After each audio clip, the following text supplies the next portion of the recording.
Hello.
Good morning, all of you. I'm Nisha Thakur on behalf of NPTEL IT Bombay. I would like to extend a very warm welcome to all the principals, SPOC, mentors, faculties, professors, NPTEL coordinators, and all my colleagues and all the representatives who have gathered here for this workshop. We are happy to have you here with us today, and thank you so much to accepting our invitation and taking out your precious time for this workshop. NPTEL project has been started in 2023, so this year we have completed 20 years of our journey. In the last SPOC workshop, we had 4,600 plus local chapters. Now the number has been increased, and now we have 5,300 plus local chapters all over the country. Your support and cooperation made NPTEL journey a success. Your input is highly appreciated. We are thankful to all the SPOCs for being a pillar of support in NPTEL initiatives. We are delighted and honored to have our NPTEL coordinators here with us today. Professor Nandita Madhavan, Co-PI, NPTEL IIT Bombay. Ms. Kamla Ramakrishnan, Chief Manager, NPTEL IIT Madras. Dr. Jay Krishnan M., Senior Scientist, NPTEL IIT Madras. I request Professor Nandita Madhavan to please come on stage and give the mementos to Ms. Kamla Madam.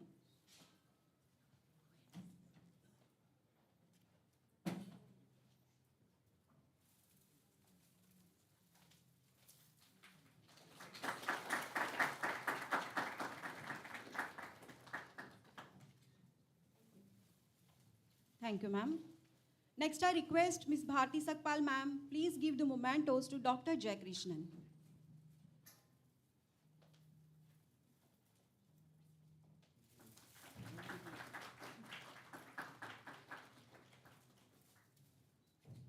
Thank you, sir. Thank you, ma'am. Hope all of you got the kit, the TA form, workshop agenda, credit transfer document, the timeline posters inside the kit. I request to all SPOCs, please fill the TA form and submit to the registration desk.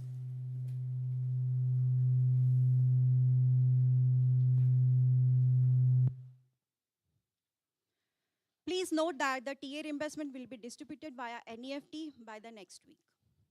Now I request Professor Nandita Madhavan to start the workshop with introductory remark.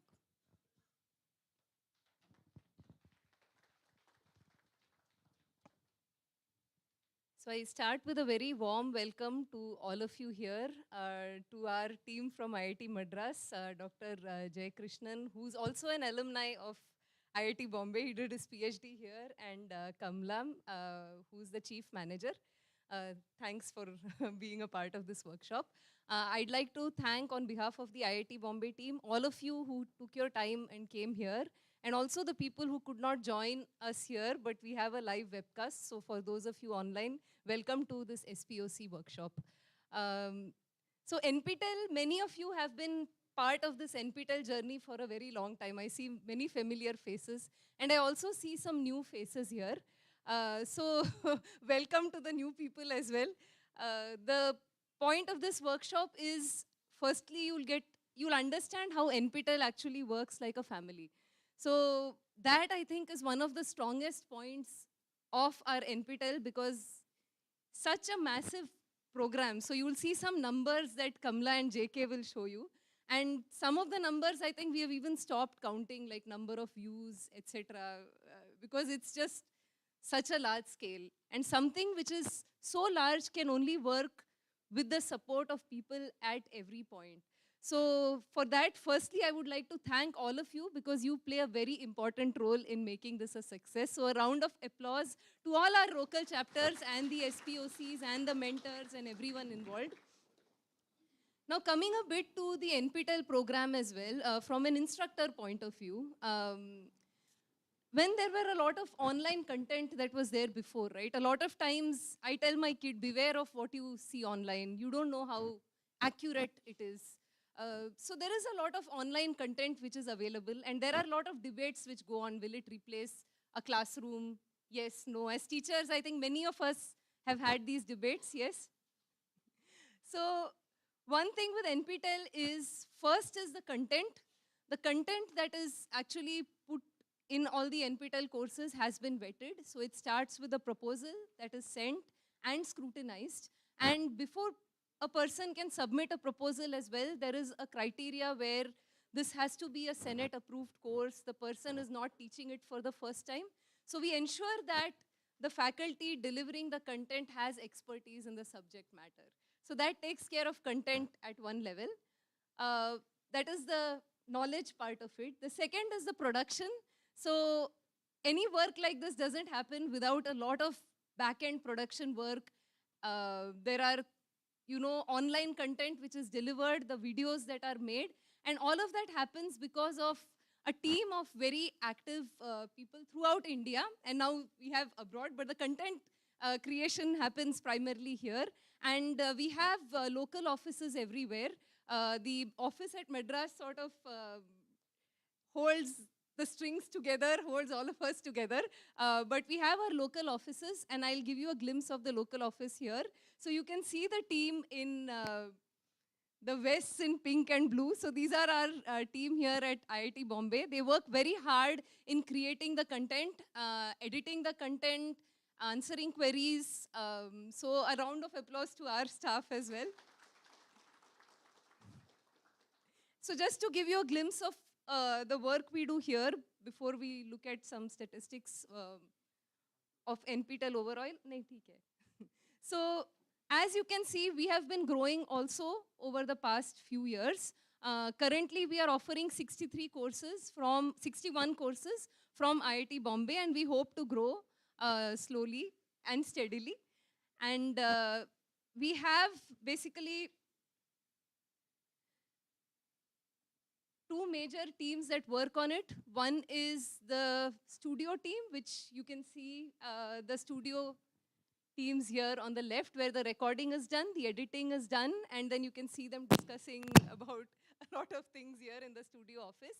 And we also have our software team and administrative team at the NPTEL office. So they take care of a lot of queries that you get with the local chapters, overall coordination of the courses at IIT Bombay, the content at the back end for the courses that are offered from IIT Bombay. And additionally, we have these studios on our campus. We have a very vibrant education technology, distance education program here. So we have a lot of classrooms that are already enabled to have recordings done while faculty teach. So we have, in addition to our NPTEL studios, we have classrooms and the CDeep studios. And in addition to the courses, we have also been doing lab workshops. So this was a recent workshop in the electrical engineering department. There have been various rounds of this workshop. There was an online version during the COVID time, and then the last 2 times we have been doing an on-campus version of the workshop. So where we have students working on and the courses that they need to come to the workshop are shown here. You can also get all this information at NPTEL Plus. Kamla and JK would be talking about it. So we have had a lot of learners visit campus, and it has been quite gratifying for them. So just before I move on, since many of you are teachers here, majority of you maybe, what makes a class work? Usually one is the content, so we work quite a bit on the content. The second is the interaction. And one of the things that we often say is that, online classes lack this interactive component, etc. We have been working very hard to bring in the interactive component into the NPTEL lectures. So we have live sessions.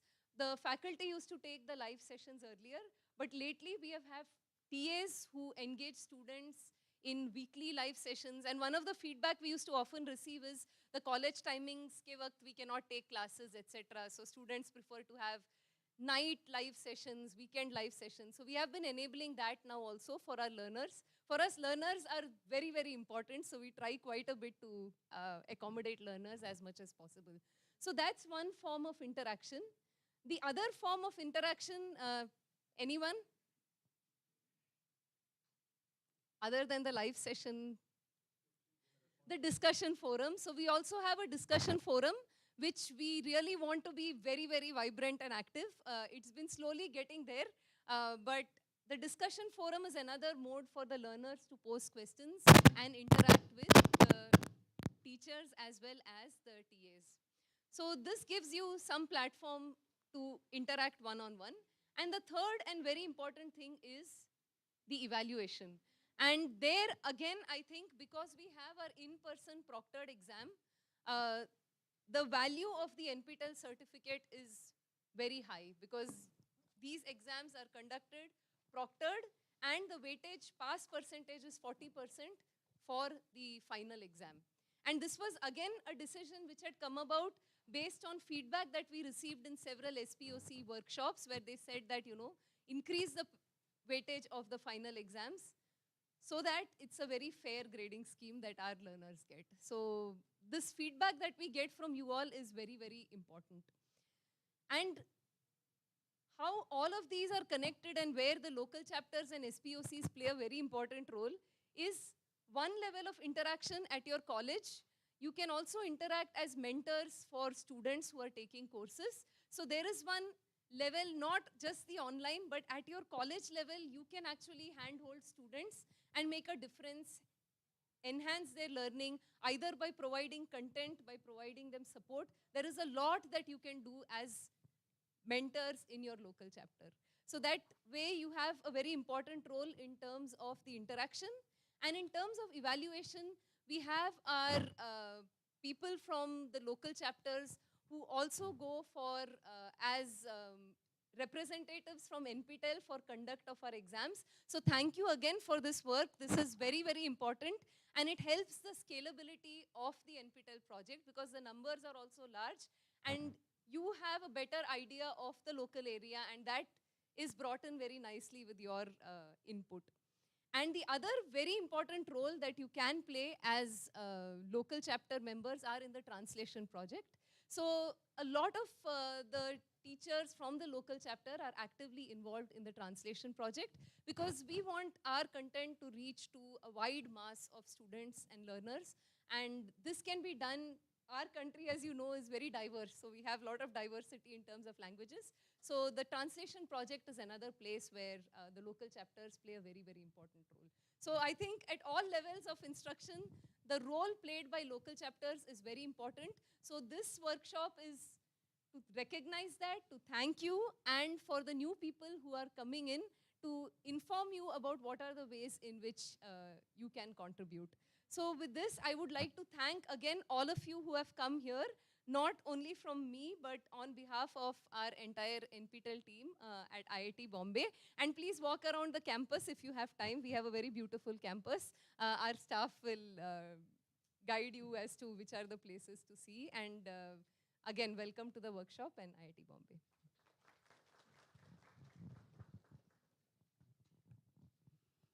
Thank you so much, ma'am, for your speech. We will start the today's session.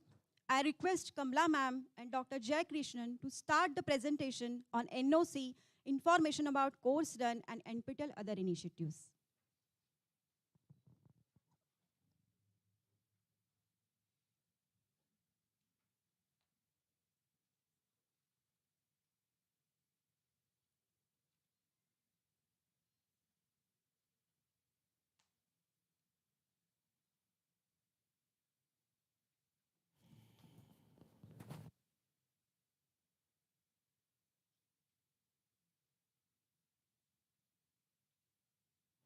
Check, check. Yeah. Comfortable है Bluetooth निकाल देंगे कभी disturbance create नहीं नहीं ये on नहीं है of है पॉइंटर यूज़ करेंगे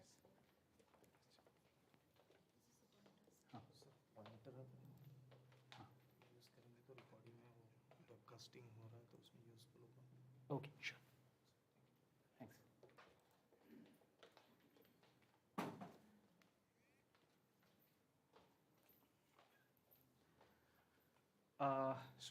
Thank you, Professor Nandita. She was the one who made me realize that this is my first SPOC workshop talk at IIT Bombay. So really happy that I'm back at my alma mater and standing before you. And more importantly, as part of this effort, which is now in its 20th year, and as Nandita said, this is not just one team's effort. Even from the coordination side, we have 7 IITs and IASC taking this initiative forward. And when it comes to local chapters, we have 5,000 plus local chapters on ground who are doing this effort. So last week, I was in a conference, a computer science education conference in Turku in Finland, and I was talking. So I had met a person who was with Andrew Eng and Daphne Koller when they started Coursera. And I was telling him, yeah, we have also started a similar effort. And we have, just last semester, we had almost 5 lakh students writing exam. He was like, oh man, 5 lakh. So yeah, we have more than we have more than 1 crore users already. And every semester we are just going up. We have 650 courses last semester. We have 691 courses in this semester. It's like going on really nicely. Oh, wow. How big is your team? We have just 70. Only 70? How are you managing? So, yeah, we do, and I explained to him about this local chapter and the way things are being taken. He was absolutely blown out. So he's coming in December for a conference in Hyderabad. So he has promised me that he'll come over to IIT Madras, he will see the team, he will look at all the efforts, and he said, yeah, definitely we should exchange notes. I'll be telling, so both Daphne and Andrew Yang is out of Coursera now. So it's a new person who is there. So he said, we'll set up calls, we want to understand how this works, how are you doing it in India, would be nice to know. So the thing is, people have started realizing that this is not just a very, it's not just about the scale, it is also about the value that it is bringing into people certification. And what was more important was, he was very pleased to know that government has passed a policy to make the courses in terms of credit transfer. So credit mobility, all these make this initiative very unique. And a very significant part, compared to what other, let's say, independent organizations do, we make it a point that it's an equal partnership between all the organizations. So local chapters also, everyone plays a very important role, and this particular event, this is also a place where we can actually discuss with you, get your feedback. Some of it may go into our policies also. And if there are concerns and other things, it would be a right thing to I mean, having so many voices over here, it will be easier for us to pass it on to MOE and the other important stakeholders of this initiative. Yeah, so we have a small, to make sure that we just alone do not capture voices over here, which the studio team is recording. I would also want to get some data going on for it. That's why I have just created a Menti. So all of you are aware of Mentimeter? Yes, sir. Yeah, all of you have your mobiles? Net काम कर रहा है क्या? Yeah, so I would want all of you to just go to Mentimeter. What? It's not working for us. Sorry to mention that. It's not working, huh? Vodafone is not working. Okay. It's working. Not working, huh?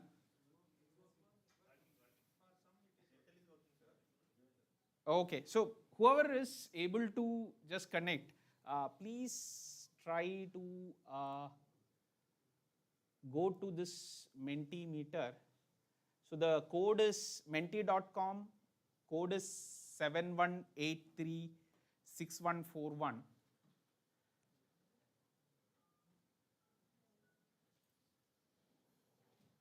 First of all, I want to know how many are here. So we have easily close to 70 people easily sitting over here, right? More than 70 are there. Let's see how many are able to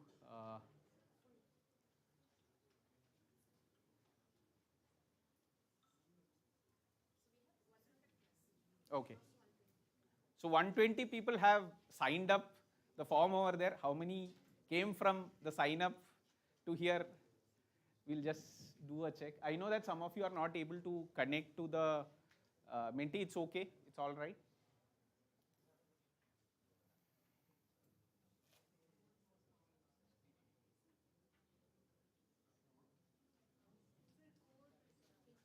It is 71836141.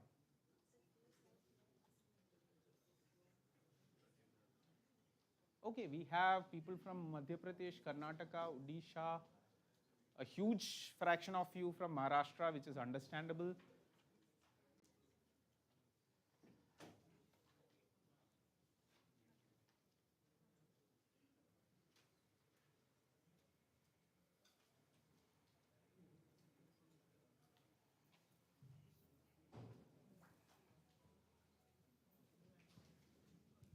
Maharashtra, Gujarat, they have the highest proportion. Madhya Pradesh, there are 3 people from Madhya Pradesh.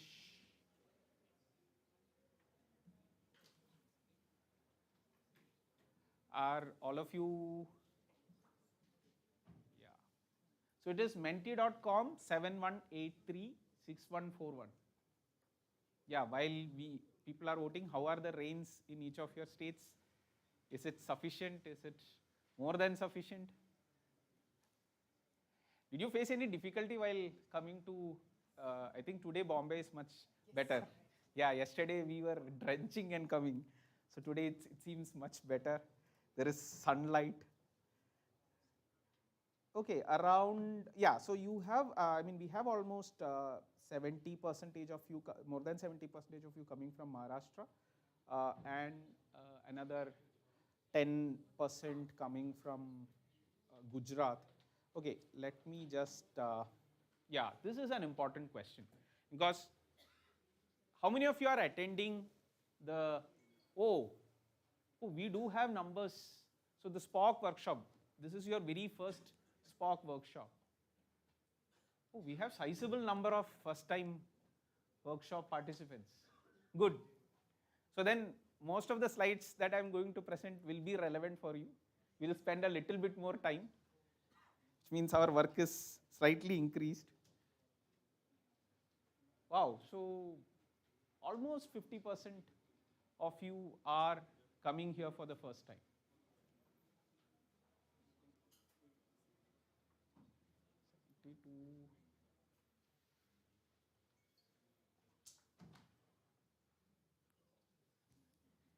This is very good information to know.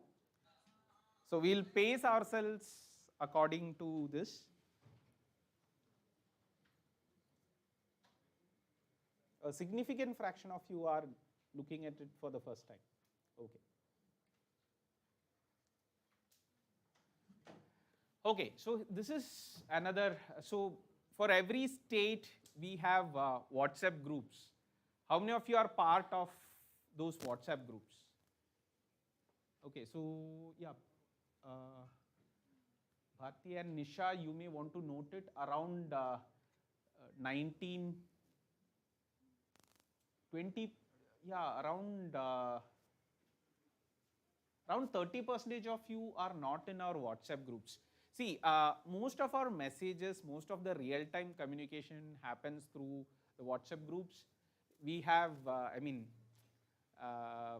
from Kashmir to Tamil Nadu, we have enough number of WhatsApp groups. I think Maharashtra has 2 WhatsApp groups. 3 now. Okay, I'm not in the third one. So I see only 2. One important thing is, please make sure that you get the WhatsApp group link and join the WhatsApp group, because most of the updates, all our NPTEL, the regional office will be in the WhatsApp group, and you can get direct instant clarifications and alerts about various activities that we are doing through our WhatsApp updates.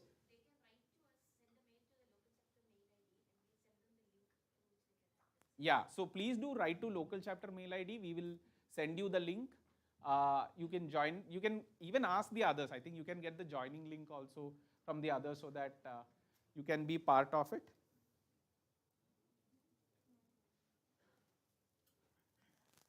Yeah, so here is another question. Do you receive the emails that we send to the NOC SPOC group? Typically this do happen. It is very rarely that we miss out on adding SPOCs to our email, Google Mail groups. So if you are not receiving, one thing, please do check your spam, because this is a Google group. So the mails will be coming from the Google group. So please do check your spam. The email ID that you have given as SPOC, okay, the SPOC email ID will be getting the updates from us. So a majority of you are getting it, which is expected. The 7 people who are not getting it, please do go and check with the local chapter team, Nisha, Bharti and all. Please ask them to add you to the Google groups. We'll add you to it. Yeah, so that's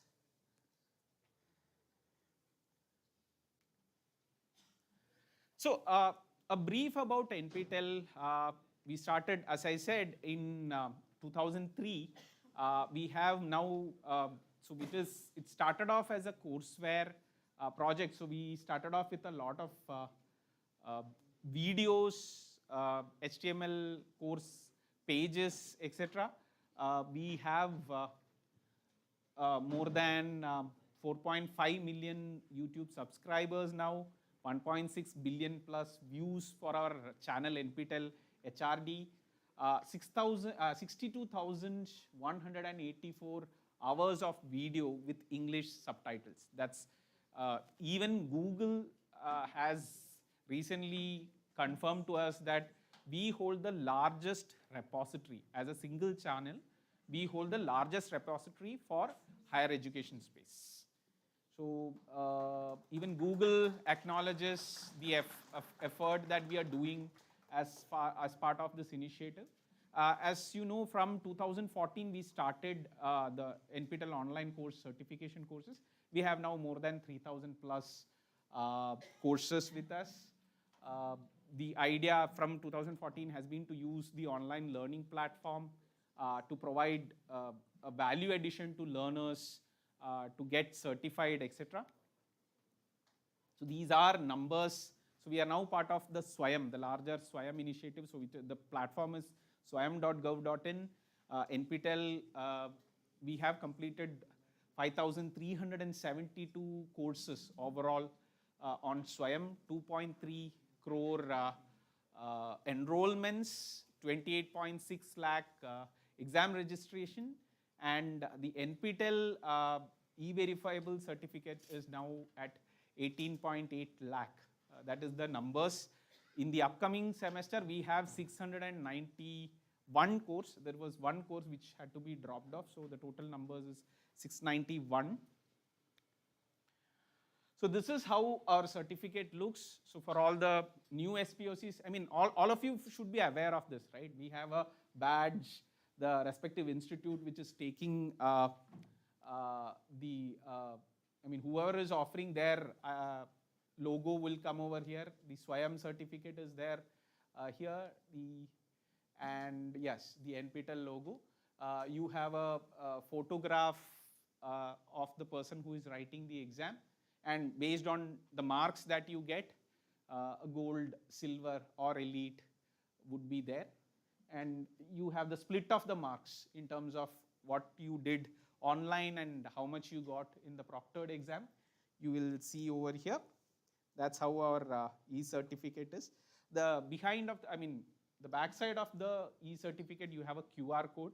So if you want to verify it, you can scan the QR code. It will directly hit the NPTEL servers, and whoever wants to validate, they could use that. As you can see, the numbers over the past 8 years, we have been just growing. COVID, though there was a COVID impact, there was a slight lull in 2021. We have picked up pace. Last semester, we had the highest in terms of number of exam registrants. 692 courses this time around. Last time we had 30 more courses. So we are hoping that the numbers would be almost similar to last time. Typically, we see more number of people writing exams in the July semester. Because it is an odd semester, there is a lot of higher take-up from students and faculty. So again, SPOCs, please do remind your students to register early for exam. I mean, I do understand that a lot of you are asking students to do NPTEL courses. Please do ask them to, if they are planning to write and if there is a mandate to write, please ask them to register for the exams as early as possible, because see, one great benefit of registering early, and Kamala will be saying this in the next couple of slides, this helps us to plan. Okay, examination centers. Typically what happens is, if the registrations are coming towards the end, we will not be able to procure the right city for all of you. And many a times what happens, let's say there is someone who is from Pune, and Pune centers are full. The next city that they will give them is Nashik. Sometimes it may go even further north. So you may actually have to travel 70 to 80 kilometers just to write the exam. To avoid all this confusion, it is always better that, we do give the numbers well in advance looking at past trends, but last term we were having problems. Some specific courses, there were very high registration from very specific cities. While we talk about the examinations, we'll be talking about this soon. Another important part of NPTEL, and what truly distinguishes NPTEL from the larger platforms like Coursera or the other one, is the wide variety of subjects. From the popular mechanical, computer science, electrical kind of courses to even smaller ones like ocean engineering, textile technology, agriculture and food engineering, mining engineering. So the number of takers for these courses are very less across the country. But what we are providing, because of this pan-India presence, we are able to provide them with an examination center which is closer to them, which also makes them these courses also accessible to each of them. The number of institutes that deal with mining or textile is so few in India. Handful, we can actually count them on our fingers. And so entry into those institutes would be very difficult for a learner otherwise. So what we are able to do, because we have large numbers in others, is we are able to do even the smaller courses, the smaller represented courses, and make it possible for people to make these courses accessible to learners across the country. So one of the major thing, if you actually look at it, IIT का exam है. How many people will write? ठीक है, register तो किया, कितने लोग आएंगे? We are seeing very good exam percentages. So if you look at it, it's somewhere the last 4 semesters we are bordering around 89. Average is 89%. So 89% of the people are writing the exam, and so initially you can see these years the pass percentages were somewhere around 80. And if you see this particular semester, this is exactly when we started minimum marks for both internal and external exams.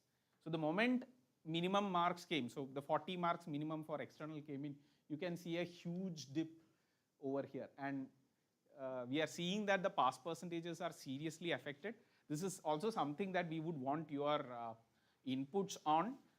The gender split, if you actually look at it, it's healthy when we look at it from a engineering or a technology kind of domain where it is 60-40.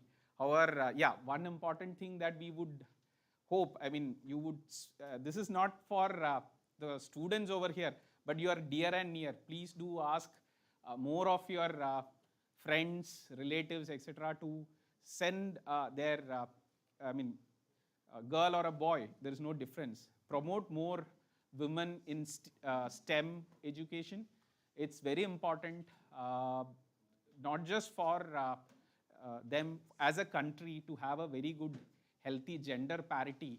We should actually promote more women in STEM disciplines. So this is like a larger cry out to all of you. One of the major success stories, and I think Professor Andrew says this, and you can see even in IIT Bombay, NPTEL has NPTEL across has a high gender parity if you actually look at it. In fact, all of us report to Bharti and Kamla. They are our boss. Even Professor Andrew would say that, okay, I am just signing off. They are my boss. Boss says I can't do anything more. So as a policy NPTEL office at IIT Madras, we have more than 60% of female. So up to 70% of our staff is female, and that's a conscious decision. Okay, it's a very conscious decision from our side any kind of policy, any kind of practice, first it has to start from home. And that's why we are seeing a lot of benefit in this particular, empowerment or engenderment, whatever you want to call it. You will slowly start seeing difference within your organization as well. And more importantly, it's also giving, we have, in fact, each of our team, our portal team, our QP team, our text and transcription team, all of them are headed by women. And we do see differences. We see how, I think it has been a consistent thing over the last 6-7 years.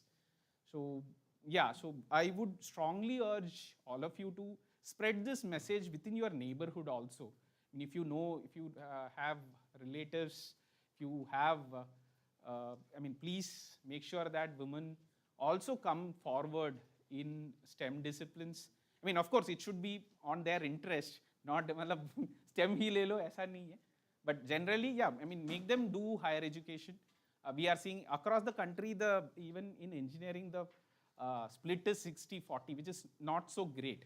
Ideally, we should try to bring it to 50-50. If more, all the more better. Some of the reasons for taking exam, and one important thing that you can see is this particular thing has jumped up really high over the last couple of semesters. And I thank all the faculty and all the university board members who have been taking up, deciding on courses, providing credit transfer, facilitating credit transfer to all of them. would be really, yeah, I mean, I think across the country, we are seeing now up to 40% could be taken from courses like NPTEL or Swayam. Please do make use of this.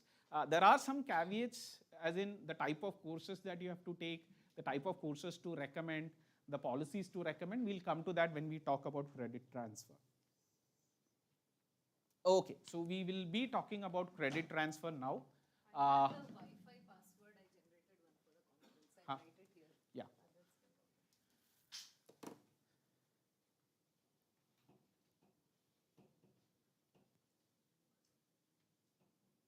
So if people are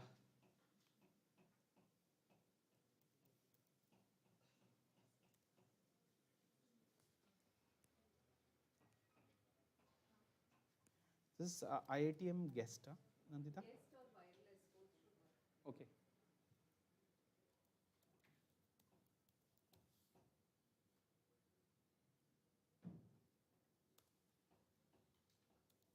People at the back can't see this.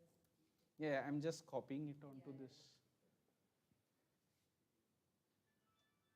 So is the login to IITB wireless or IITB guest? The login is nptel.spoc.wifi and this is the password.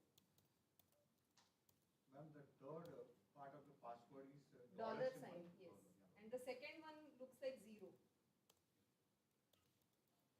Not O. So this is 0.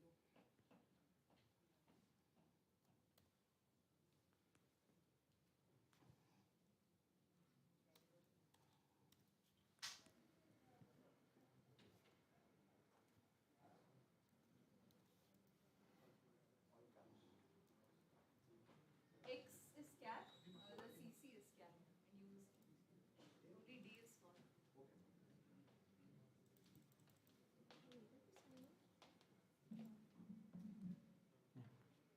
Yeah.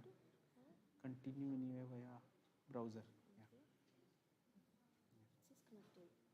Yeah. That's okay. Advanced.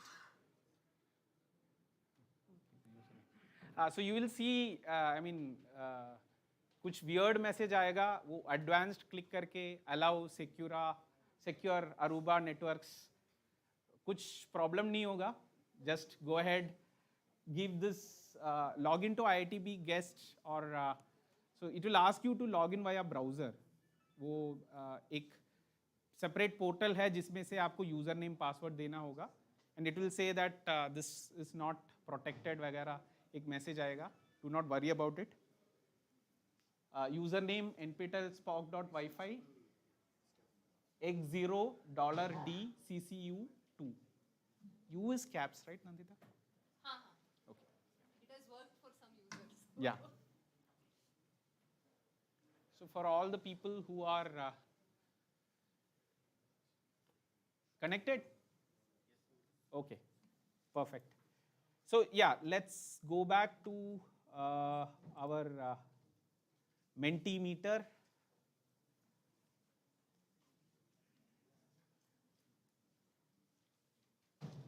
Yeah, this is something that we would want to know because every time MOE they write to us, we have to give them data plus other kind of proofs to say how many are taking courses for credit. So we know that a lot of institutions are using NPTEL for credit. They have their own credit transfer policies. Would want to know how many among you are using it for credit transfer?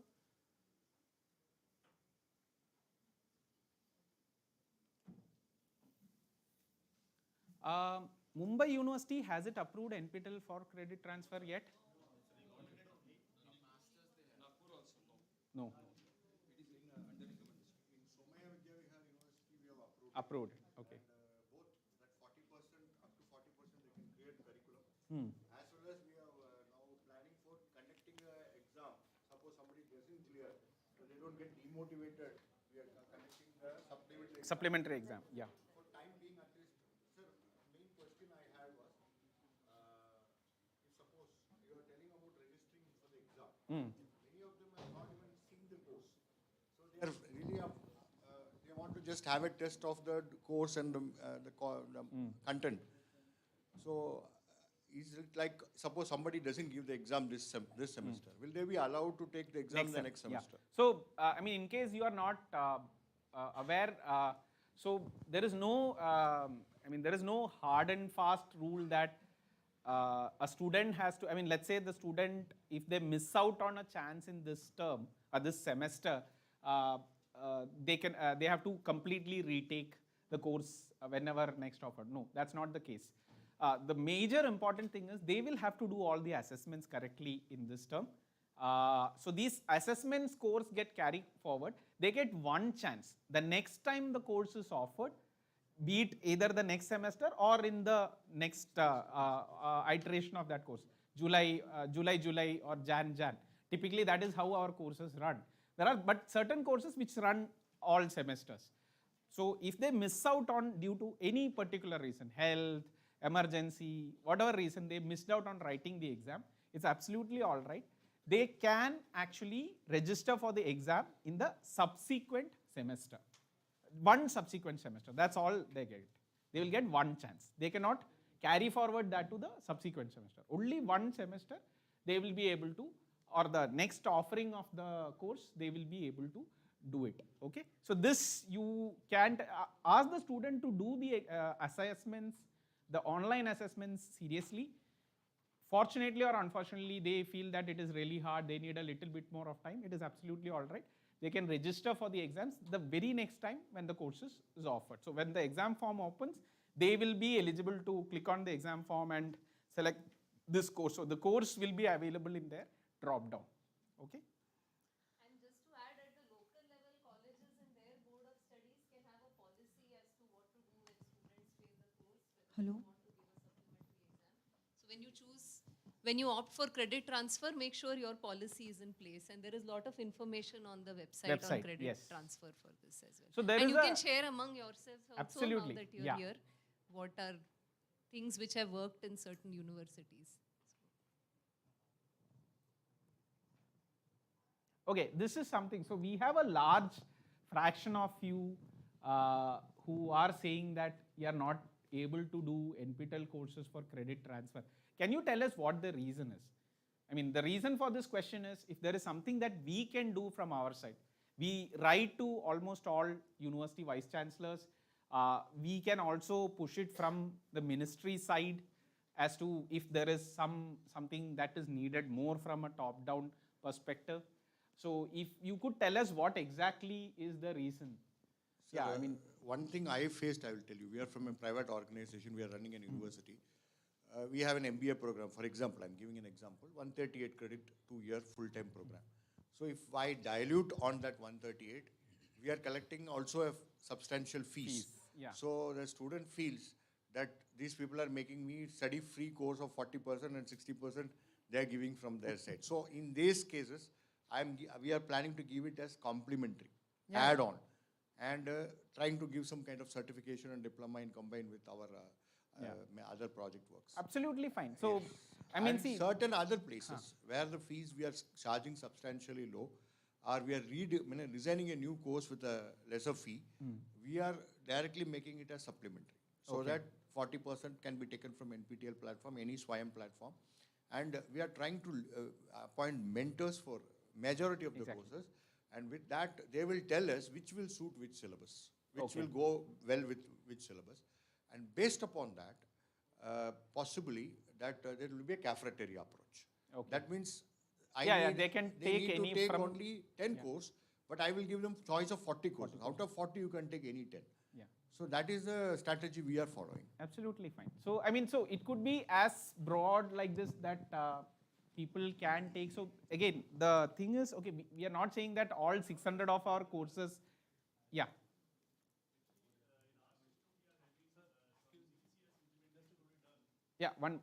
please speak on,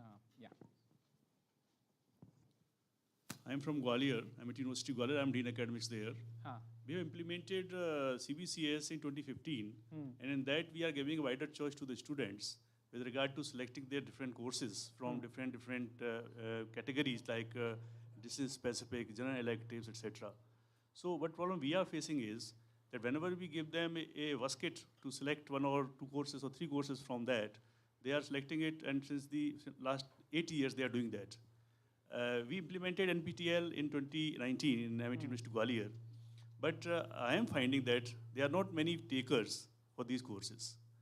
And the problem which actually I identified is this, that the kind of course design that you design in IITs, you know, the mental level of the students who are studying in IITs, the professors in IITs, they are having their own level of mental level. The students and the faculty who are in far-flung areas in North India or in some other part of the country, they may not have that kind of level. So before designing such kind of courses, why not? We should take input from these institutes also, these universities also, and this will also become part of this course design, because we find us, we people nowhere. We are simply being, you can say, don't please take it otherwise. It's just like impose something on us and please choose from this. So this is my suggestion that in future you should include we people also, because we are designing a lot many courses. And those courses, like in our university, we are offering something around 50 courses in this particular categories. But those 50 categories, they are having their own structure and their own credits. They're not matching with it. So that's a big problem for us. Yeah, I'll just address this part in a minute. Any other concerns that you have? Sir, hello. My question is, can we have a policy like partial credit transfer? I think that is what we are doing right now, but I haven't found any such like policy anywhere in the NPTEL. Like what we are doing is, when the students, let's say, crack these exams of NPTEL, we have in our university mechanism like 30% from internal exams, like assignments we have in the NPTEL, and 70% is the final exam. So those 30% are from NPTEL, and 70% exams are the university exams. Which is fine. So again, see, the purpose of credit transfer, I mean, though we don't explicitly talk of it, 1 credit is approximately 15 hours of learning effort put in by the student. So credit is actually measuring the learning hours that are put in by the student. So for example, there are universities who take the final exam mark and select a portion of it and use that for credit. So for the remaining, they will have their own exams to compensate for whatever. So let's say if you want the NPTEL exam will factor into some 50% or 60% of your total score, this exam will factor. The remaining 40%, the university can conduct their own exam. University who is offering, they can conduct the exam. So it will be again the same syllabus, but there, so the good thing about those kind of courses is, let's say, I mean, NPTEL may be one additional study material that the student does as part of the coursework. I mean, it will be very much integrated with your courses. They will have to write the NPTEL exam because that is a proctored exam, and you are actually looking at how much you know at a national level. So at a broader level, you will come to know how you fare as a student. But like what you said, I mean, if the students feel really uncomfortable with this kind of setting, three different models that I would suggest is, first, ask the faculty to take the course first rather than the students. Ask the faculty to take the course and ask them to pass the course. And so that will give them, so the faculty will be able to gauge at which level is this course for the students from my college, because the faculty knows more than us, right? If you look at NPTEL courses, it is pitched at a common level across everyone, right? So we have some generic thing that we put out, which are the NPTEL course faculty we feel essential for that particular course. We have to cover these portions. For that subject, I mean, for that subject to be learnt well, there is the video content, the assessments, those are designed in a level that, okay, this should be like foundation for this particular course. There can be plus and minus across universities. So the first thing that I would say is, faculty takes the course, they decide the level. Now, the faculty's input should be taken by the university to decide how the conversion has to happen.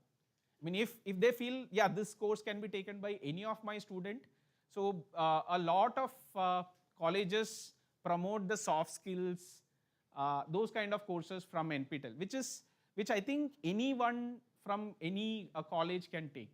So ask them to first take this particular courses first and get an idea of, so a major thing about NPTEL courses is week on week contents get released, there are deadlines. They have to complete all these during the deadline, and before exam they have to really know the content, then only they can go and write the exam. Even in exam, at least 50% of the questions, we try to make sure that we tell the faculty that up to 50% make the questions similar to what you give in regular assignments. The remaining 50% may be pitched at a slightly higher level depending on the courses. But overall, what we see is up to 60 marks students can easily get from NPTEL exams. Okay, so that I think the faculty ensures that much is possible. Part of our guidelines while setting the Question papers. A few things just to add is there are two things. One is the policy at your institute level and the other is the part from NPTEL. For the policy at your university, you are the best judge as to what works and what doesn't.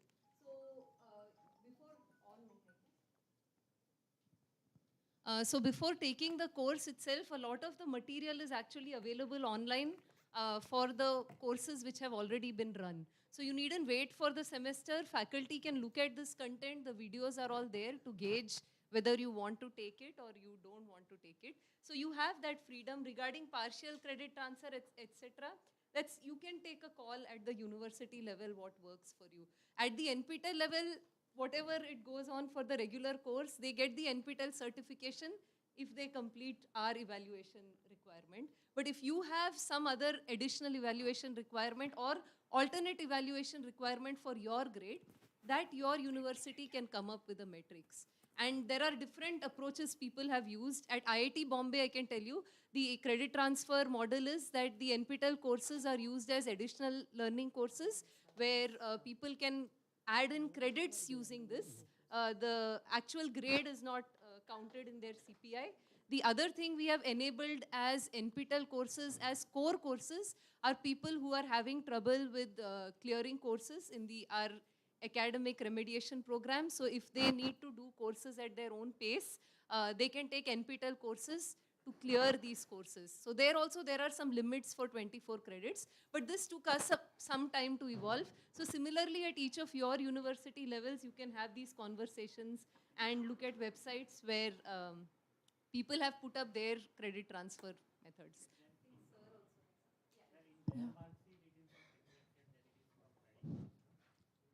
So, good morning. Am I audible, please? Yeah. So, as rightly told by the sir, unless and until a teacher takes interest, unless and until he appears for that examination, student will not believe in you. What I found, I am spoke from last 1 year only, less than 1 year. And in NPTEL route from last 2.5 So your semester. name and college. Okay. Myself, Dr. Prashant. I am LCID 1314, Government College of Engineering, Nagpur. I have cleared 33 subjects of the NPTEL in last this 3 exams. 6. So from here. I am NPTEL motivated learner. Before that, I got evangelist NPTEL. So my firm belief is that apart from this credit transfer, this NPTEL is such a nice beginning of this era from this last 2-3 years from after COVID. So everybody should go, and for that a teacher must take initiative. Whatever be the no doubt his PhD, I am doctorate of 99, foundation engineering, but I am completing all that other subjects, psychology, human behavior, science of happiness. There are so many subjects along with my core subject. And in support that, university has given open electives in Nagpur University for this introduction to civil engineering. So that's all. This is from my side. Thank you. Thanks. Yeah. Thank you, sir. Sir, question from here. Sir, as in our university, they have not yet started credit transfer. But I think from last semester in the exam form, that ABC ID is appearing. So we have created ABC IDs for our student. And around 177 students qualified in last semester from our college, around like from 200 students. So I wanted to know, would this credit appear in their DigiLocker somewhere? Ideally, yes. It will Yeah. take some time. So, yeah. It will not appear in DigiLocker, it will appear in abc.gov.in. Dot in.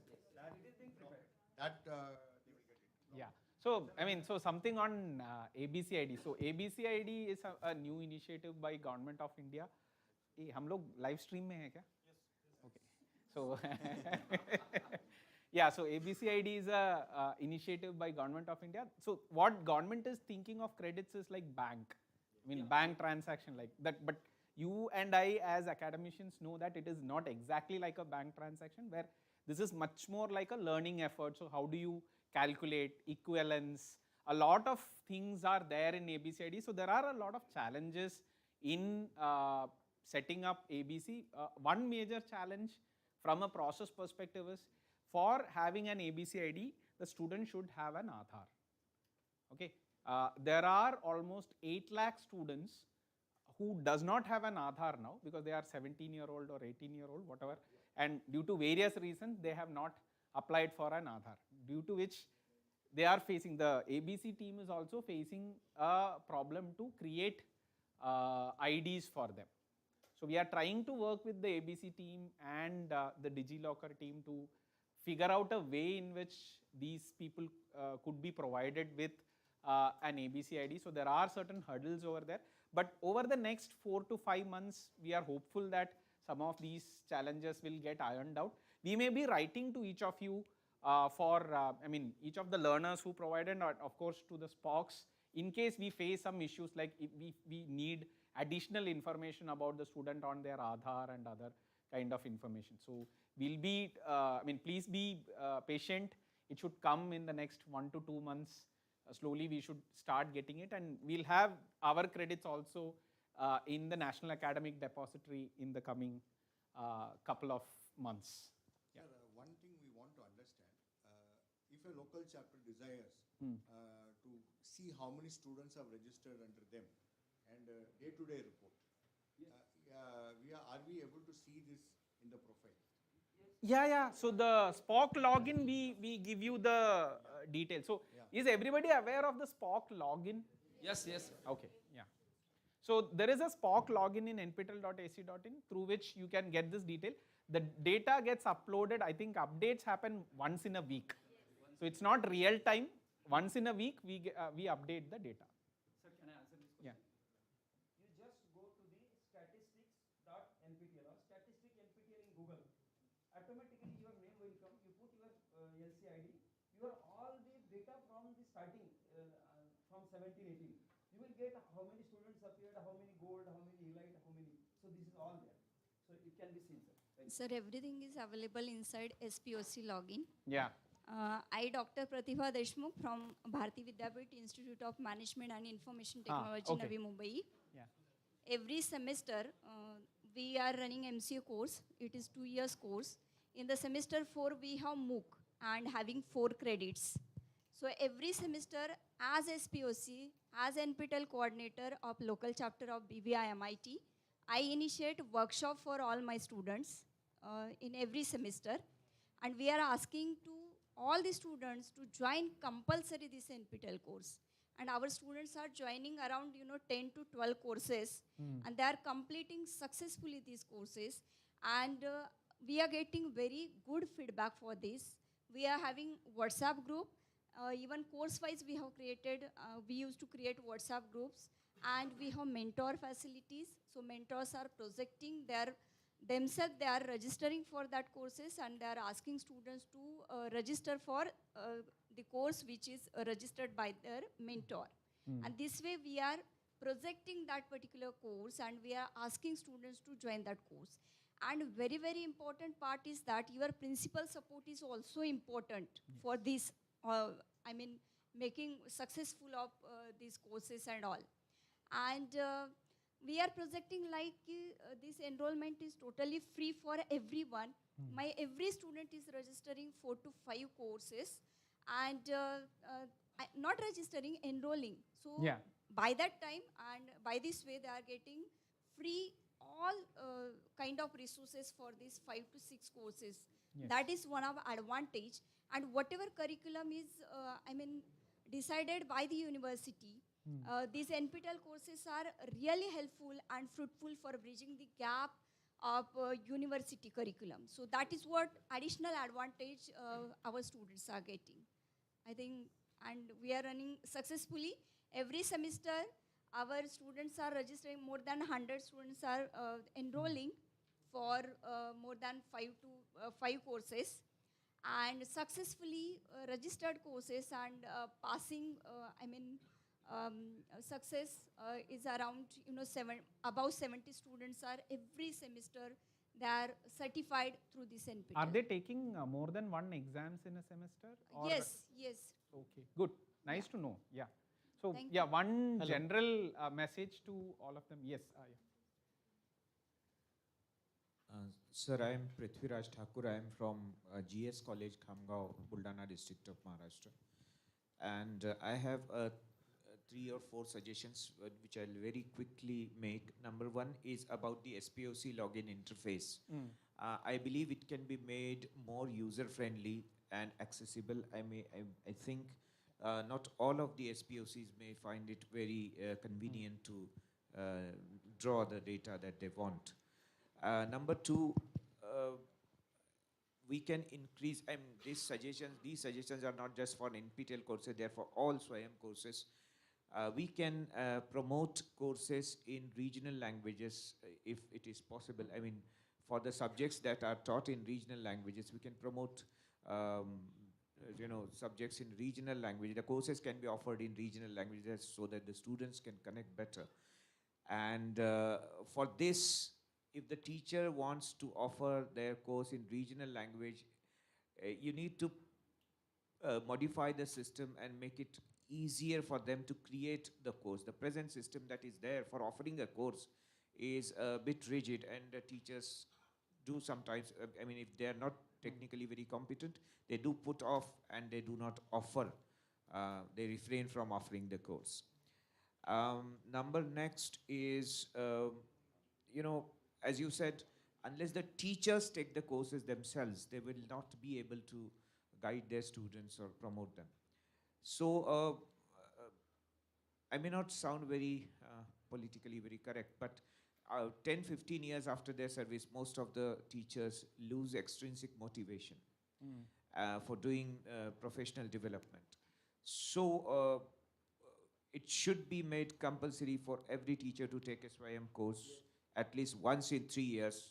And if they have completed all their placements, their annual increments may be stopped until they complete it.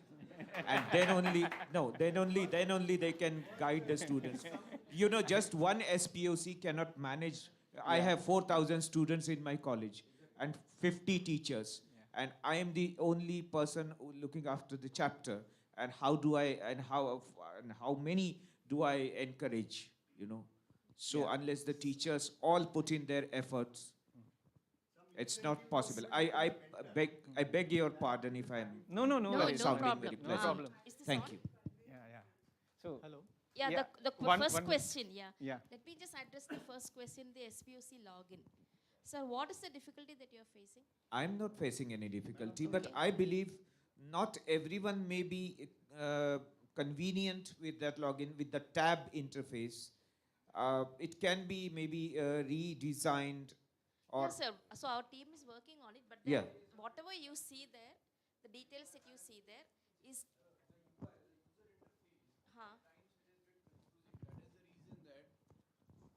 Myself, Dr. Vaibhav Ashar from KE Shroff College of Arts and Commerce, Autonomous. The only problem that I have faced, and when I have said to my students also, they generally move out because of the UI. The user interface is a Right. bit confusing for So them. there are 2 logins. Which login are you referring to? The SWAYAM login or the local chapter login? I'm talking about the local chapter. Okay, so you must be aware that we have what we call as a local chapter open house every Thursday, right? Yes, Are you ma'am. aware of it, Yes, sir? ma'am. I have So been aware. I have been you there for joined 2 also? times on that. You have joined also? Yes, ma'am. Okay. So you just want some improvement in the interface. Yes, Otherwise, ma'am. all details are available there. Yes. Okay. I'll take this feedback to my technical team. no, And we are revamping that entire We are website. doing So in it. the next semester, we are actually working on bringing in. So we are going to integrate it with the current NPTEL website, where you see a lot of different logins and the changes, right? We Ma'am, as we log in through SPOC, so everything is available. Download tab is there. In the download tab, every semester, how many students have enrolled for which courses, how many have registered, everything is visible inside SPOC login. Right. So SPOC login through SPOC is very important. Right. So the user friendliness, we will come back and talk to you outside. So what you are expecting, I would like to know so that we can take it back to the Yes. Please, through the Ministry of Education, make the universities aware that look, you'll have to incorporate these things in your structure for credit transfer. Or if you think you can offer better courses, please do. Otherwise, incorporate these courses. So every semester, in whatever way you can. We write to all the university VCs, telling them that these are NPTEL courses, it is starting on this date. If you can implement credit transfer, that will be great. These are some of the universities that are already implementing. Every semester, we do reach out to VCs. So beyond that, I think the colleges have to start writing to the VCs to see, So the next yeah, steps. just to add on, I mean, I don't know how much we can stop or improve the increment of faculty. But yeah. So one incentive, I think all of you are aware, at least this is from the AICT side, we have a MOU with AICT through which the NPTEL courses can be part of FDP. That means FDP points, and FDPs are considered for career advancement. So that is one small way in which we have tried to address it from our side. Mentors, we do have other incentives for mentors. We give mentor certificates. Each mentor will get an additional certificate. Regarding the regional language, I'll talk about the regional language when we come to translation. We have much more better solutions now. Even we are collaborating with YouTube with their beta feature, wherein the language can be changed. जैसे Netflix में आप language बदल सकते हो, उसी तरह YouTube also has brought in that feature. And as part of the translation effort, we have asked all the translators who are again faculty from the local chapters themselves. They are giving in audio, the entire translated content. They are giving the audio also. So we are trying to now superimpose that audio when the professor speaks. I'll show you a demo of that. One thing we want is that there is an Excel sheet of all the 692 or 691 courses. Very nice of you, and then you are giving us posters also, even how much credits they are going to do. But our request is that there should be a downloadable option, one course in one page, PDF version, including who is the educator, who is the teacher, and everything. So that when I take it to a principal, I give an Excel sheet, they will say, "Acha hai, but take it." But if I keep it, sir, this is an IIT professor, this is so and so who is conducting the course. They may tick few courses for me. Okay. Then it is easy for me to pitch do the you course. do you get that booklet that we send you? No, sir. I have made my own booklet because of this. No, we have a booklet. I didn't bring it. Sorry. This time it is in soft format. Huh. Yeah. Yeah. Course booklet is available. Get it. That is why I made my own. Yeah. It is there in the website. So NPTEL, I mean, are all of you aware of the course booklet? Yes. The entire 690 courses, the details, credits, the description, modules, everything is there in the course booklet. Okay. Yeah. It is in soft form now. Yeah. So we used to send it along with the course posters. We used to send it from our side. This time we got digital also. My madam only helped us. I put it in the group. Immediately she sent the link. Yeah. And it was very useful because we could put in all WhatsApp group. We have put it in the website also now. Yeah. Sure. So I think we have noted regarding credit transfer, couple of things that, again, I think what we have noted is, one is to promote more faculty to take NPTEL courses. The numbers aren't too bad. So you can see the numbers over here. So July 2022, if you actually look at the registration of faculty, you can see that. Excuse me, sir. Yeah. Can I convey Yeah. something? This is very much regarding to credit transfer, which I wanted to represent. Myself, Malishmi Nada from SIS College, LC 268. Under autonomy, we got autonomous status in 2018. So I am a SPOC from 2015. So we have finished 6 years. Till now, we have 102 students and faculty toppers in the NPTEL portal. So in the 6 years, what I have observed that credit for transfer was a very difficult task in the first 4 years because the university was not supporting. But in autonomy, we have given an additional credit transfer, and how our college functions is like, I would like to answer for the sir who was saying only one person is a representative. We have 23 departments, including the department which I am handling. So from every department, we have a faculty who are a staff mentor and a representative. So passing the message to the students is not a difficulty because every faculty is going through, and most of the faculty, including me, have taken up the NPTEL exam. The situation is that the curriculum which is there, because we are purely arts, science, commerce college, and the curriculum which you have is totally engineering curriculum management based. Few students who are technical students, they take up.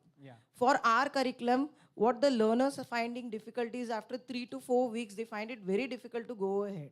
So I myself, even ma'am is there in our BOS member also, Nandita ma'am, where I myself, I have gone through all the 12 to 16 chemistry courses. I have been added myself as a mentor, but certain courses which I can't prescribe to the first year students, it is basically for advanced learners. So there is where the things drop.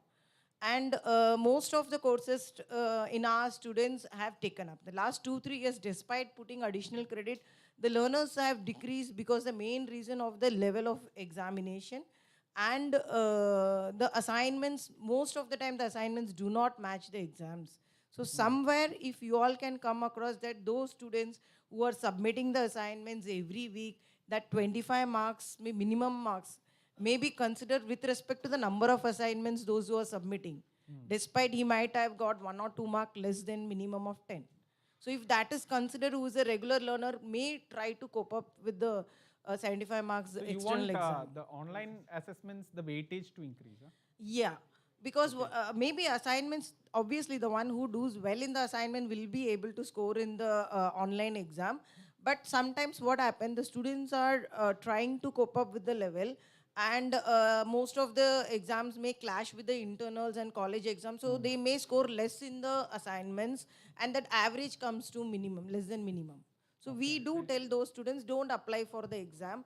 But as the learner point of view, they want a certificate for that course, so they are deprived of that. That's what we feel. Okay. And I have an interesting statistic after this to show you. But yeah. And one is we have implemented NEP from this academic year. It is imposed on all the autonomous colleges. So to working on that, I wanted to project that we are having VSC in which we have to give 2 credit codes. As a SPOC, I have conveyed this message to all the departments. And there are few departments who have selected few courses. So searching through those courses to match with our curriculum is really very difficult. So because the freshers who come in, they really don't know anything about suppose they have selected a subject of English as a specialization, they really don't know what will be the curriculum. So telling them you go and find is difficult. So we have our mentors. Now the question is, if they do the course, they may pass, they may not pass. Now we have a chunk of 100 students, 50% may pass, they get a IIT certificate, we will transfer 2 credit. What about those 50% who appearing for the exam may not pass? So is there any option available when we have a large number? And second question is, suppose like we have in the university circular, even in NAC, that the Moodle is compulsory, or you have land library. We already have taken land library of IIT Bridge. Something which is compulsory in infrastructure. Can you also include something related to those lectures or sessions which can be compulsory for faculty and students? So that credit transfer will create interest. And third thing is what I wanted to convey is for NEP, really NPTEL need to work on it, because most of the time it is mentioned in the NEP rules Swayam. And Swayam is spread all over, and there it is not clear. People think there are other Swayam platform. NPTEL Swayam is not accepted. That point ministry has to add it in the NEP rule book. This is where people take it that this is no, Swayam means only Swayam courses. NPTEL Swayam is also accepted. So as a faculty, we all had to put forth to our board of studies. And again, I wanted to put forth the question is that supplementary exams also could be planned on university level or college level who take up these courses in mass. That is when we are having more than 2,000, 3,000 learners, then you do have some centers, or you can utilize our college centers for conducting exams so that our results are on time. This was my request. Thank you. Okay, so the NPTEL, answering the first question, adding NPTEL to MOE. So Swayam contains NPTEL also. So people, the point is they put Swayam over there because they want Swayam to be all encompassing. So now if I ask them to put NPTEL Swayam over there, it will spark a different kind of. Yeah, so we are doing that. Even in our certificates. We can't see Swayam anywhere here. So this is an NPTEL, this is an NPTEL specific thing. So yeah, we'll keep that in mind. We'll add Swayam in all our side also. We will start putting that we are part of Swayam. We'll definitely put it. We are not different in any way. But adding that assignment marks, I just want to show you something over here. So this is the distribution of scores. Assignment score is in the blue, and orange is the exam score.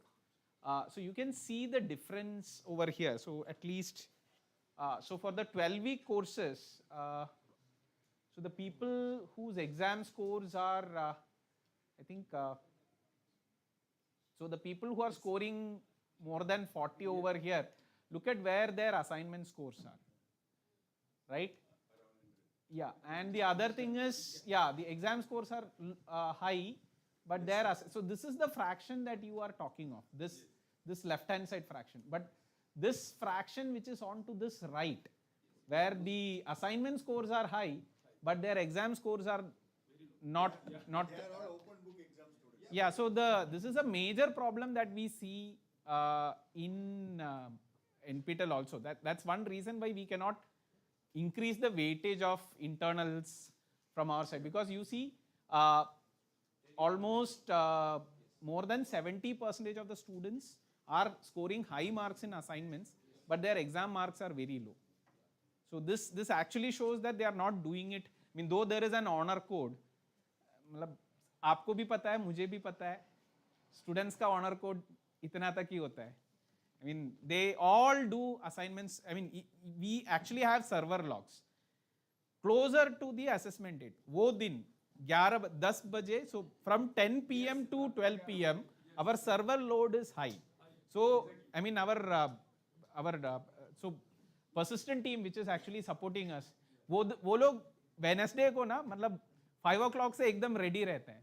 अभी core increase होना है, logs क्या क्या आ रहा है, कहाँ पे error आ रहा है, and 11 बजे तक वो लोग मतलब सब कुछ set करके. But then also see again, there are certain limitations even from a technology perspective also, because there is a level to which we can increase I mean technology support. अगर पूरा 1.5 लाख students 1 घंटे में आ रहा है, imagine the load on the server, right? So I mean I know, I mean मैं भी बात कर सकता हूँ, students आप time में करो, मैं खुद नहीं करता time में कुछ, मैं क्या बोलूँगा students को, मैं भी last minute में ही assignment submit किया हूँ. So it is really hard for us to tell students, but yeah, but this is an important point regarding that assignment thing. If you would permit, one question I would like to answer Madam SAES. Yeah. Madam, you are allowed to award diploma and certificate course as an autonomous college. So in that case, you can have a specific diploma where NPTEL courses can be added as a cafeteria approach. So those students who are failing in the main NPTEL exam, you can hold their supplementary exam and then give this in the certificate along with the credit transfer. This is an idea for autonomous college, because you are not a degree awarding institution directly, you are under Mumbai University. Thank you for the opportunity. Yeah. Excuse me, sir. Yeah. Some of the things I need to discuss, like one question was there for the promotion. It has been already incorporated in Gazetted 2019. So if you do MOOC courses, you are going to get some point for your promotion. That has been already taken care. Regarding one suggestion was which which was I was also supposed to give that. Whatever videos are being played, lot of students, especially in our side, we know at the ground reality that they are not able to understand the English.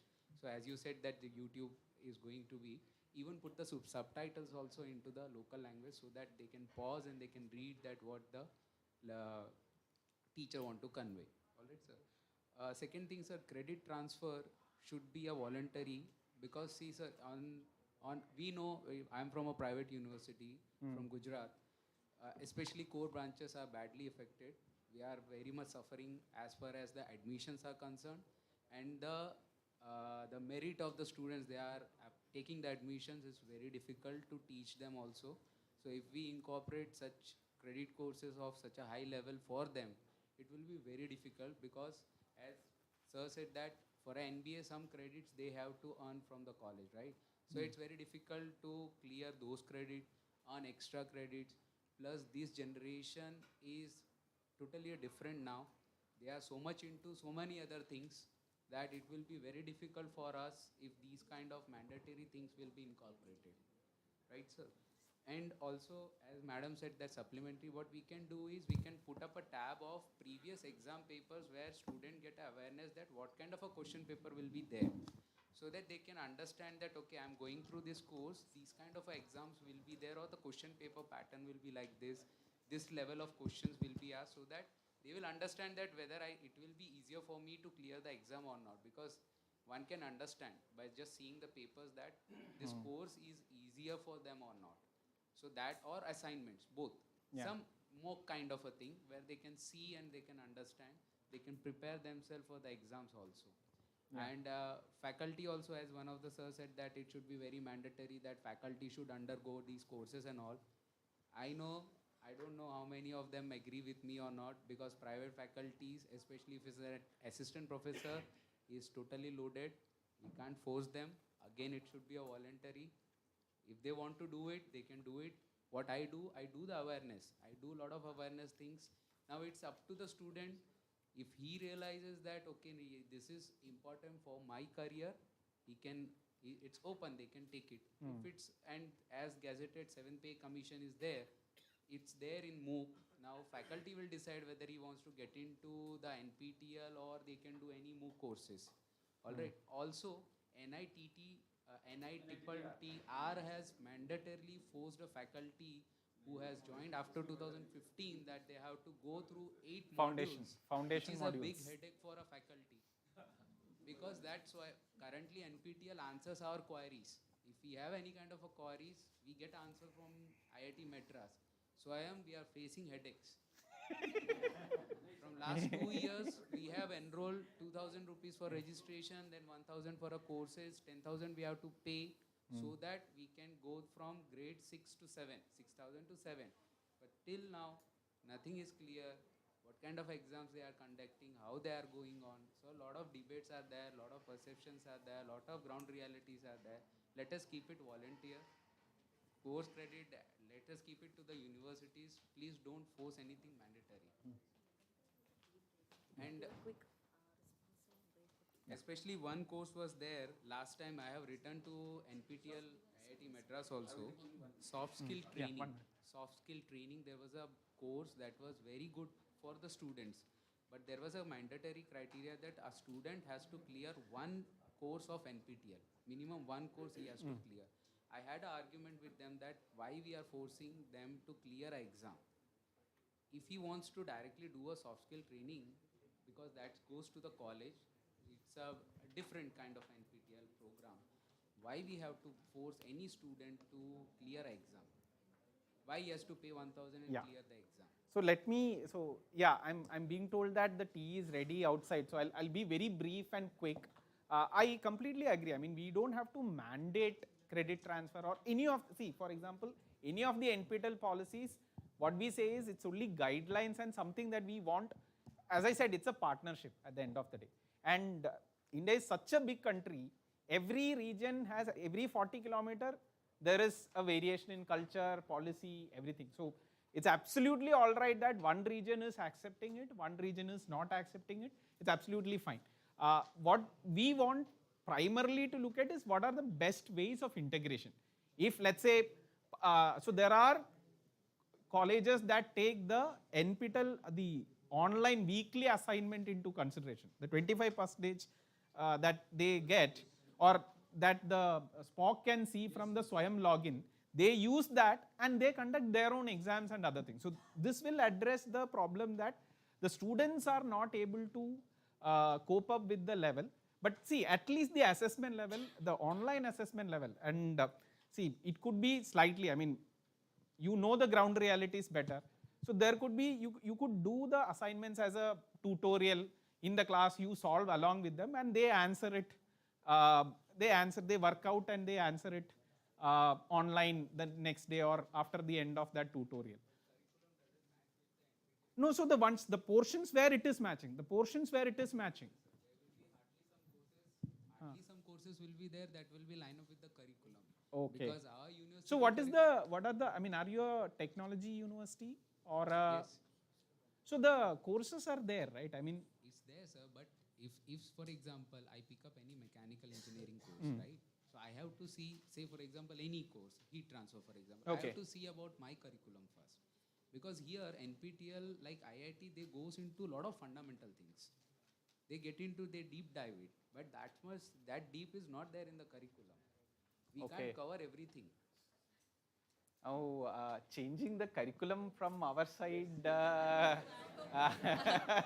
Again, I think there is a lot of diversity in the curriculum. So since we are offering this certification with our logos, we put what we think is the bare minimum a learner should get so that they get this certification. So you can also look at this as a channel for students to get this deep learning if they want it, like you said, voluntary way. So At least two types of learners. One who saw the course and know what is the outcomes and everything, and he's already fixed his mind to take the exam also and he goes for it. The second type of learner is an experimental learner who will go into the course and then at 50% or 75 point of time he will either drop out or he will go ahead for writing the exam. But it will be too late for him to register for the exam. Exams. So at least you have to give us two options, that the experimental learner should be, when I'm not registered for the exam one time, so I should be allowed to take the exam. That we are already giving. That is one.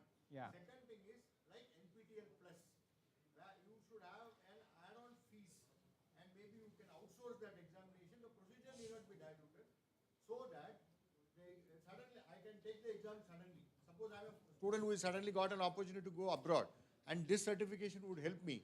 I will take the course, I will give an extra fee. I will not pay 1,000 rupees, I pay more, but I will take the exam because now I am confident that I can pass this course.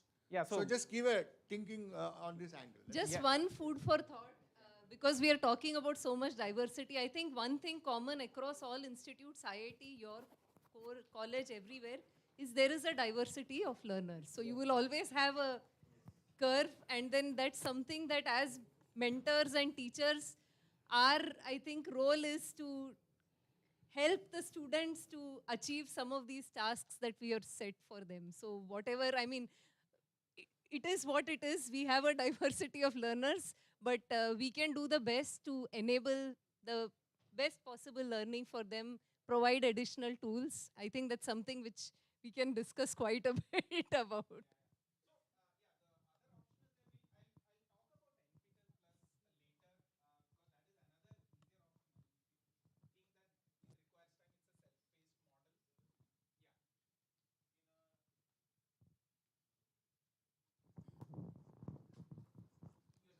Hello, sir. I am Mr. Ganesh Vasan Pujari. I am from Sharan Institute of Technology College of Engineering, 1860, our local chapter in Kolhapur district. Sir, my question is, in our earlier spoke workshop, also ma'am has mentioned like this, you are going to offer some job opportunities to students. You are going to share these marks, some students like toppers, or you are going to share the marks with some companies. So can you tell what is happening in this scenario? Whether students are getting any kind of opportunities?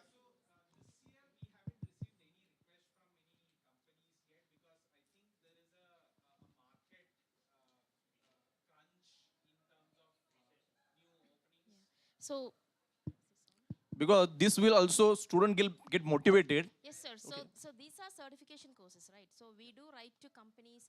So So, for example, we do have a few company reps today here. We'll introduce them after the tea break. So we reach out to companies, we partner with them, we tell them that we have these students who are already pursuing a degree on top of these certification courses. So if they have some openings as interns, and perhaps these internships can be converted to jobs, etc., we are pitching it to the companies. Last year we had a better outreach program, and we had gone and met with companies, etc., and we did have had given some opportunities for students.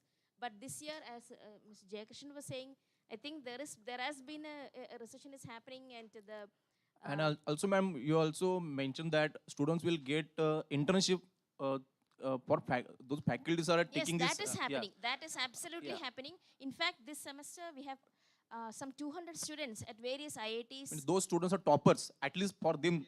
Yes, So for that we toppers it can is promote happening. other students next time. Yes, sir. These students are getting some kind of internship or Topper job opportunities. internships are happening. Like I said, 200 plus students are currently at various IITs going through the internship Because as we also speak. you are mentioning that if ability is there, on the basis of that they will get the internship. Can you make like this? Those are stoppers. They will get compulsory. Already there, sir. Already there.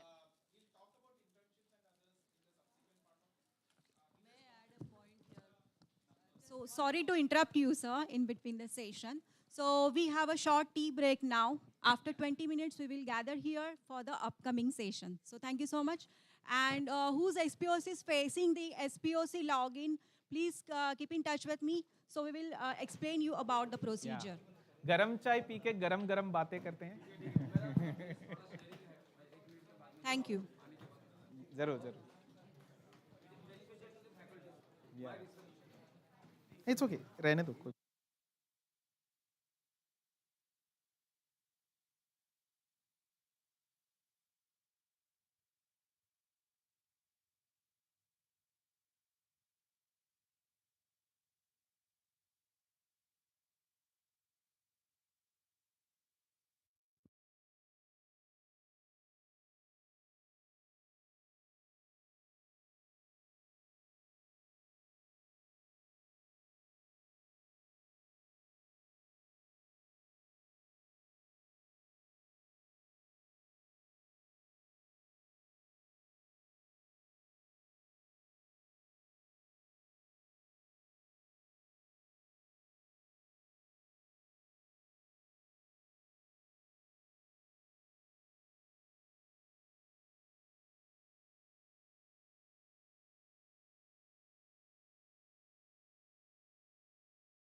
आधी वो stars का इसमें या सेशनला आहे का स्टारचे असतात मला ते नंदिता मॅडम आणि ते म्हटले माझ्याकडे 10 स्टार आहे 33 कोर्सेस ते म्हटले 2 मिनिटं म्हणजे मला बोलायला द्या डॉक्टर प्रशांत नाव आहे माझं ते that's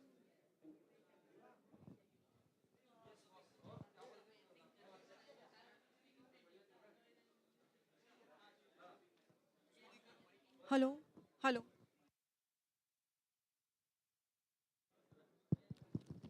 Hello, hello.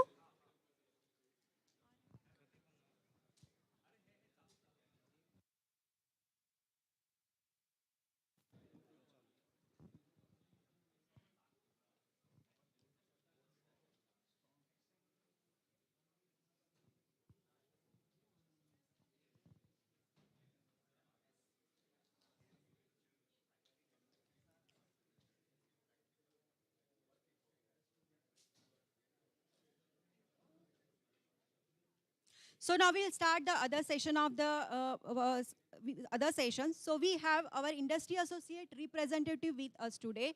So I request to Kamla ma'am, please introduce them. Yes, hi everybody. You can hear? Okay.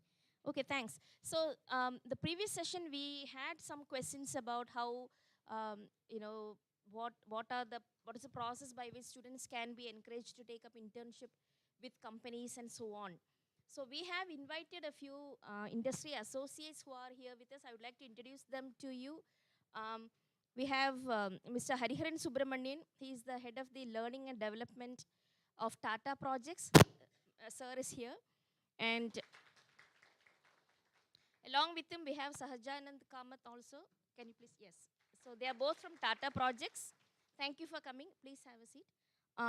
Then we have from Ansys Software, Mr. Mahesh. Are you here? There. Mr. Mahesh is here. So Mr. Mahesh will share a presentation with you a little bit later. They have been offering a few courses. So you can go back and tell your students and faculty as to how that can benefit. So that is also, we have a plan for today. We have Mr. Yatnesh Udas. Are you here? Yatnesh Udas? Ah, there. Oh, sorry, sir. Okay, so he's also here. He's from Afcon's infrastructure. These are some of the industries based here in and around Bombay. So they have been gracious enough to come and attend this event. We have Mr. Jitendra Vankde and Pinanshu Champaneri. There's at the back. Thank you for coming. So, Nisha, where is Nisha? We had invited a couple more people from this area, but I'm not sure if they have come. Mr. Imran Ahmad is here? No. Okay. Okay, so shall we felicitate them, the industry? Yeah.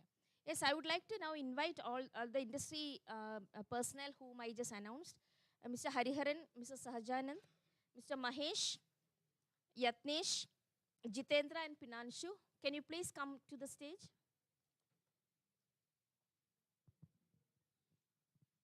We have a small memento for you. Thank you so much for coming. The local chapter SPOCs, the college SPOCs who are here, if you have anything you want to discuss with the industry personnel, they are here today with respect to internships, jobs, what is the topics now, you can discuss with them in person. Thank you. Thank you.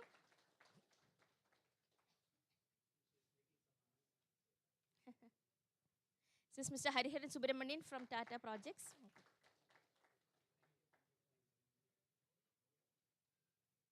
Mr. Sahajanand.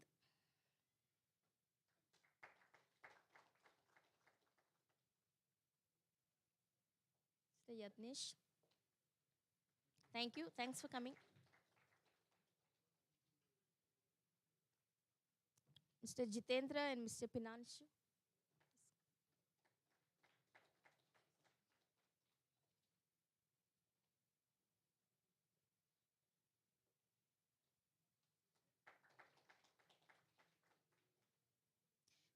Thank you so much for coming. So we wanted to introduce you to the audience also. So they'll be here. I hope you will stay back and join for lunch also, so our faculty can interact with you. Thank you so much. Now Nisha.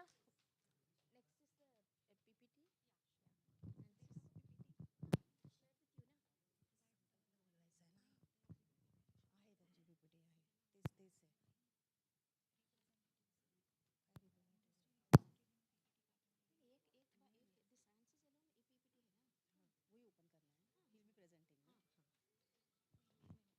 It's open. Okay, so we have a 5-minute presentation from Ansys. We invite Mr. Mahesh to the podium. Can you please open that? Please come.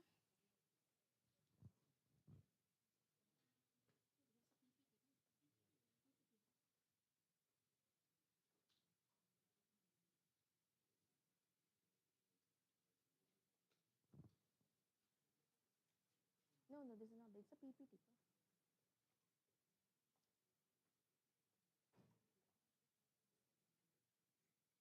Jebala.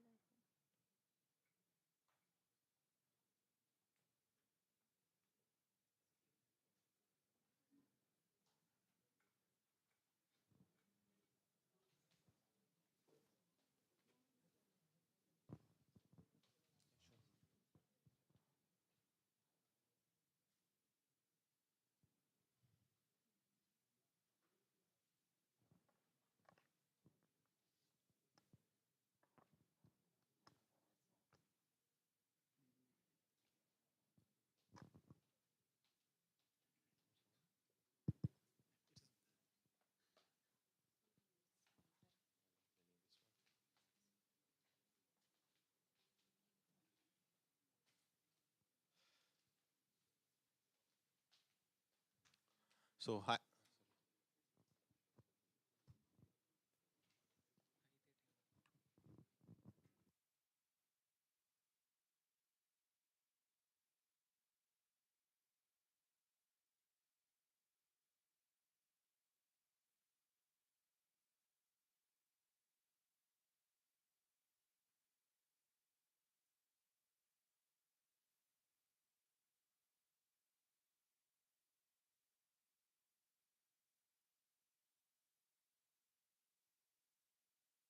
Don't no.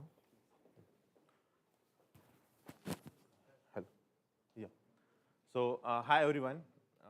As Kamala mentioned, my name is Mahesh Tatsle. I work with Ansys software as a adoption and deployment specialist, basically for the Ansys innovation courses and the certification modules. What Ansys is exactly offering for the universities and colleges. So I would like to thank the whole NPTEL team for this opportunity to present in front of you, giving the Ansys portfolio basically for the students and how these solutions are basically helping the faculties to breach the challenges which they are facing in day-to-day life while working into the industry, while working into their day-to-day activities. So in the next 10 minutes, 5-10 minutes, I will walk you through Ansys offerings, and even we are collaborating with the NPTEL for offering some kind of free track completion badges for the toppers of the NPTEL courses. And also I will walk you through the call to action, what you have to do, and we have something interesting at the end of this presentation. So I would like to start this presentation now. This seems to be issue, Kamala. The issue with this? Oh.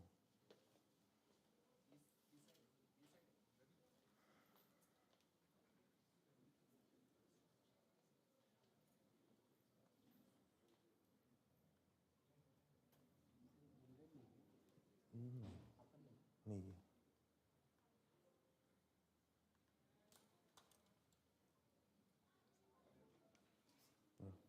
So basically, when we look towards the academia, we used to see these as a major challenges. So basically, difficulty in engaging the students' attention. Engineering concepts can be complex, and it's really difficult for the faculties to keep the students engaged throughout the session, throughout the lecture. So this is one challenge we used to see it. Then the insufficient industrial application focused approach. Basically, the engineering industry is evolving a lot. So whatever the things we are teaching today, it may be a possibility they will be not relevant to industry in tomorrow's era. Then developing the practical tool skills. basically engineering education, we all know it's a practical oriented thing. And for that, just giving the access to the practical things like the laboratories, it's really difficult for some of the colleges, some of the faculties. So this is again a challenge for the faculties, preparation of lecture materials. So due to evolving demands in day-to-day era, it may be a fact that the faculty which is teaching hyperelasticity today, he may have to teach the fluid dynamics tomorrow. So this is again a challenge for faculty. So they have to start developing the new courses from the scratch itself for the new things what they are being taught. And placement of students, I think many of the professors are looking for this. We also seen in the Q&A session. So these are the challenges basically. When we see the placement as a challenge, then we recognize that there is a lack of industry recognized skills which are missing into the academia, and the certifications which needs to be there for the students during their curriculum itself. Those things are missing into the industry. This is what we are seeing. So when we look towards the learning journey, so when it comes for any of the learning curve, it starts with understanding the fundamental concepts associated with the particular topic, followed by understanding the real world applications and implementing them during their on-the-job experience to master into it. So this is the overall process what in any of the typical journey used to happen. So for that, Ansys is having the solution. Basically, we come up with free courses which are on the fundamental physics and the simulation front. We do have courses which are basically on the application oriented. We do have, and for the complement to these courses, we do have some certifications and the course completion badges as well. As I mentioned, we do have courses. There are more than 300 plus free courses available on Ansys site. Those courses are from the fluids, structure, electronics, mission engineering, optical, materials, student teams. Lot of courses are there, even for the Python scripting. We do have courses which are freely available on the Ansys website. Then, as I mentioned to you, there are courses. There are 900 plus courses which majorly focus on the fundamental, they are into the application-oriented kind of things. So we have courses, 900 plus courses with our own learning management system, and it is called as Ansys Learning Hub. Then, as I mentioned to you, we do provide some kind of certifications. It's an OEM certification directly from the Ansys, and as of now, we are offering 3 levels of certification. One is associate level certificate, another one is a simulation certificate, and third one is the professional certificate. And as of now, we offer certifications from fluids, structures, and the electronics background. So these are the 3 areas, and for these certifications, students has to go through the 2 type of examination. One is the theory-based exam, another is the simulation-based examination. And when it comes to the associate level certifications, they are basically awarded upon the completion of the courses which are on the fundamental concepts. And simulation and the professional certification, these 2 certifications are basically awarded upon the courses which are based on the simulation front. So this is what exactly about the certification. And also we offer the course completion badges. So I will just, in the next slide, I will just give a quick demo of the courses structure. And these course completion badges are associated with the individual courses. If suppose someone wants to showcase to someone that this is the course, I have done it, and this is the certificate, or this is a badge for that particular course from the Ansys directly. So that kind of course completion badge also we have. Along with that, we have a track completion badges. Like for the course completion, it's a single course, but when it comes for the learning track is a series of predefined courses. Let's say 7 or 8 courses are there. And upon completion of those 7 and 8 courses, we used to offer the track completion badges as well to the students. So you can see it here. These are the digital badges.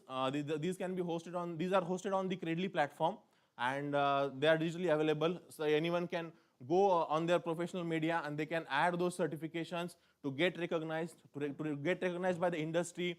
From the potential recruiters, they can go on their LinkedIn profile and they can simply click on show credentials. They will be redirected towards that particular certificate. And here also you can see the PDF format of that certification. It's the Ansys certification. So that students will get a visibility, and there is a brand name even with the certification. It will add the added value into their profile. So in this video, I will just quickly walk you through the platform overview. So basically how this course structure looks like. So this is the platform. This old video, the numbers are not updated. So you can see the list of courses. There are courses from all the domains, as I mentioned to you. Followed by the learning tracks, you can see at the end. Now we will see a single video demo of a course.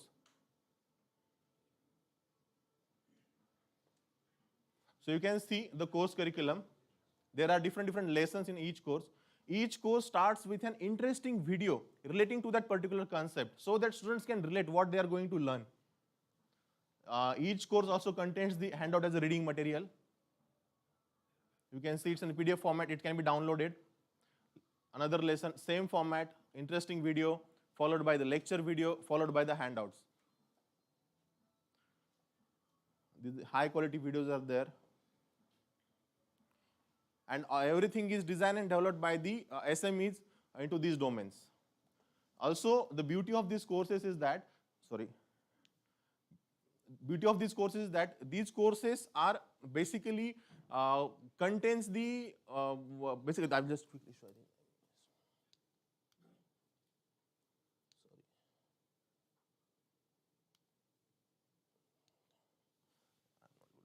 So basically these courses are complemented by the simulation example. So when it comes to the simulation, we used to provide students the mesh files. They can simply download that mesh file and they can run the simulation at their own as well. So there is no need of going at the commercial software. They can simply download the simulation, download the mesh files, and they can do the simulation. Also, as a part of this course only, we are providing them the detailed video, how they can run the simulation and how it can be how they can keep it for their own references. We also used to give them the results. Those results, the results can be discussed among themselves and they can keep it for their ready references.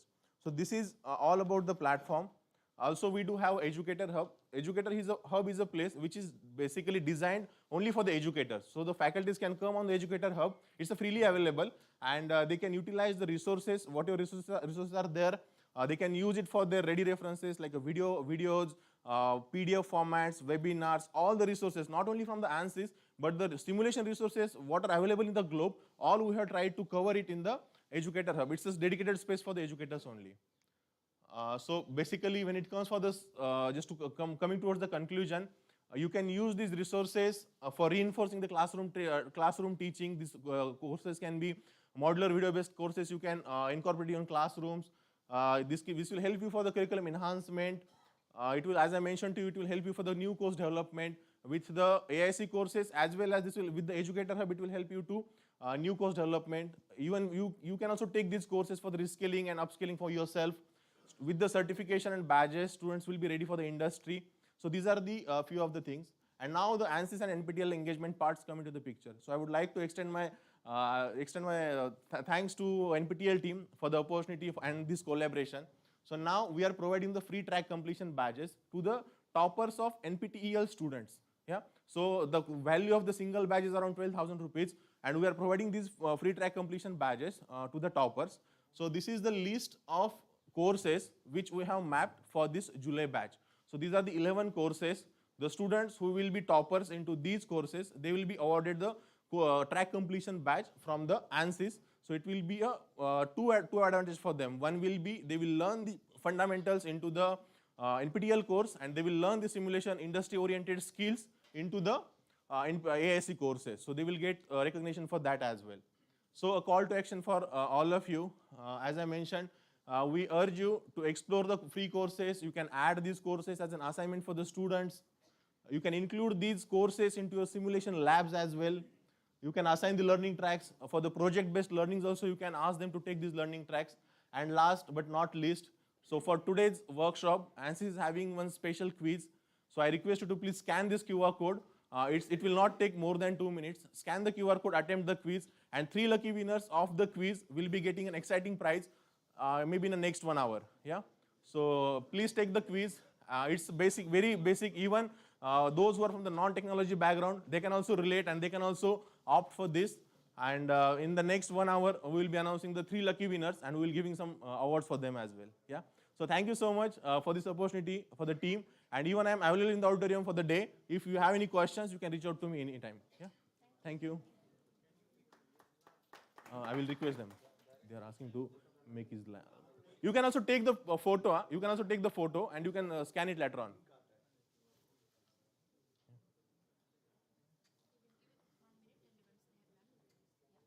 Yeah, thank you. Yeah.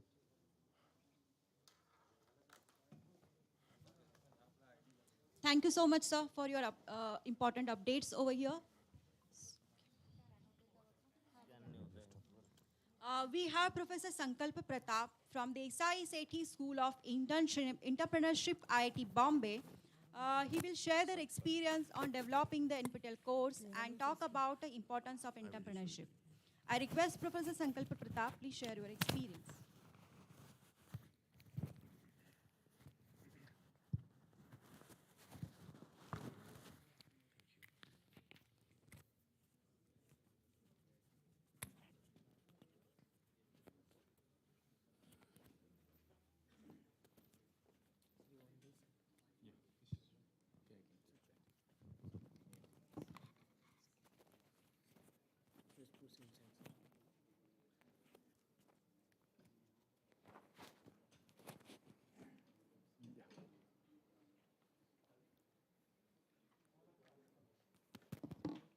Good afternoon, and I'm so glad to be here. I'm also very new to this organization itself, IIT Bombay. I was earlier at IIT Jodhpur and before that at IIM Tiruchirappalli. NPTEL we have all heard of, and it's so good to see so many institutions represented here and having a conversation, and I getting an opportunity to converse on behalf of my colleague, Professor Devdeep Purkayastha, who is traveling. He's my colleague from the Desai Sethi School of Entrepreneurship, and he has developed this course, which we'll talk about very shortly. But before that, I just wanted to give a very quick update to you on what is happening in this institute on entrepreneurship itself. Because I think that is something which connects all of us in today's India, where our country at the policy level has figured out that if we are to not slide into another long period of being subjugated by foreign powers, which we were for close to 1,000 years in various ways, then we have to have entrepreneurship as our mainstay. Because there was a time when you could come on a horse with a sword and you could subjugate people. That was a particular kind of subjugation. But today's subjugation, as we all know, is going to be through IPs, products, and services. So if there is a country which is able to create things which others are forced to take because the products are so good, so cheap, so scalable, and so on, that's another way to control another country. And surely we do not want to slide into another situation like that. So that is the reason why the entire political class, the bureaucracy, everybody is working towards making entrepreneurship as one of the mainstays in institutions like ours, institutions like yours. And that is why we keep hearing about it, because when I was doing my MBA, which was not very long back, 20 years back, I had not heard of the word startup, right? And I was quite a diligent student. I was paying attention in my class. But today, everybody has heard of the word startup. So these are all very recent additions to our dictionary, to our lexicon. So the thing is, how does this really work? Entrepreneurship is not something which a particular institute can simply do on its own. It has been found after due research, and there's a fair bit of research that is happening on entrepreneurship separately from management. There are globally ranked journals which focus only on entrepreneurship research.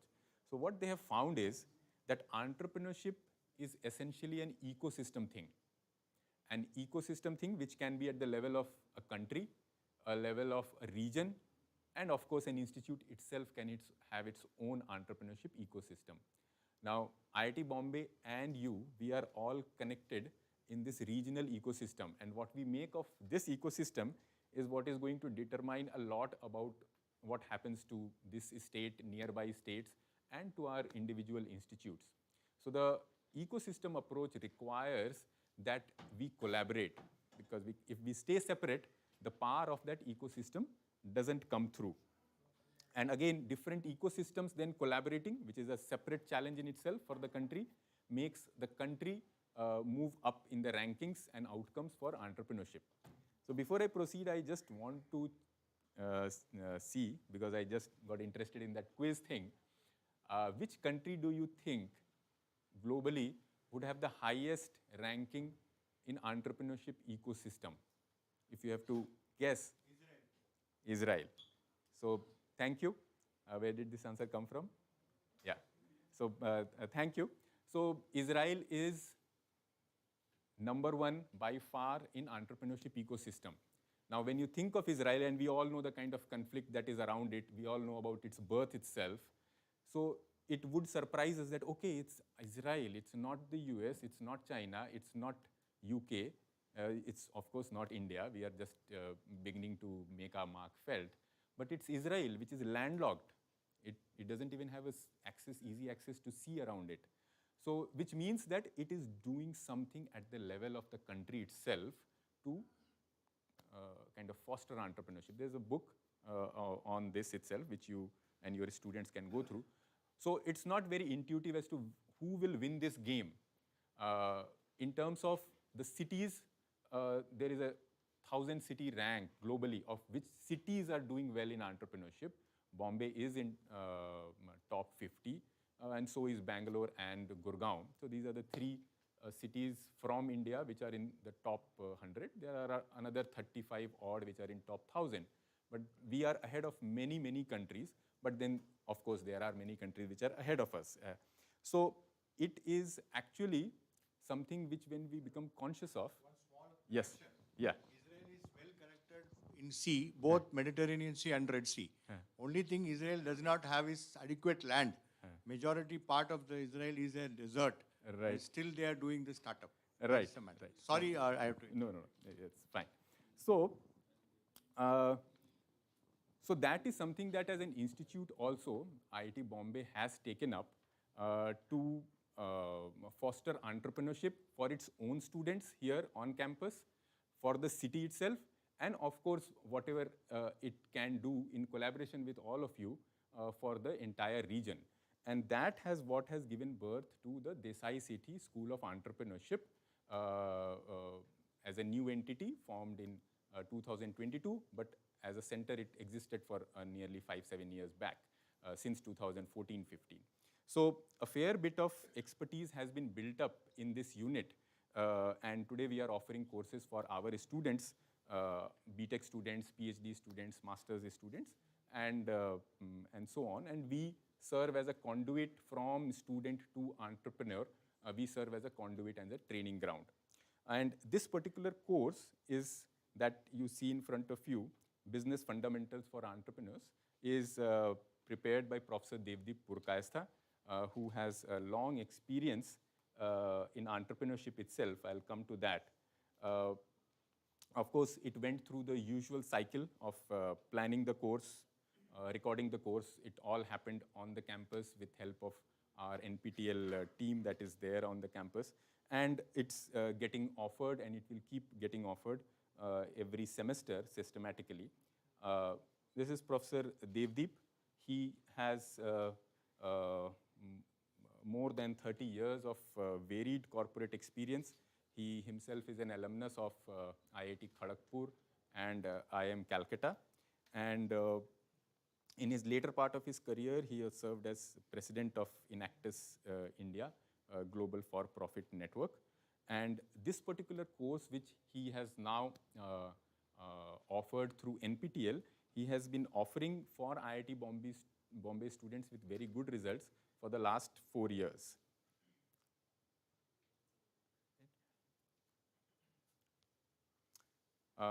So the essential part of this course, coming from somebody who has such long experience in the world of business, is to essentially foster business understanding, right? So starting up is of course exciting, but often students go wrong in the initial errors that they commit while setting up their organization and while setting up the fundamental principles of their organization.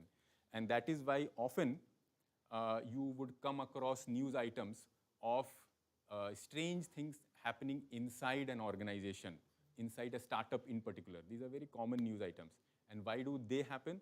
they happen because these organizations are being set up by youngsters who are very high on energy, good on intent, but if you do not know the fundamentals of setting up an organization and how to run it, then the initial errors can get converted into certain cultural misalignments with the overall system itself, and you can hide it for a while, but then it all comes out after some time, and that we finally read it early morning in economic times, that this has gone wrong with that particular venture which seemed to be doing so well.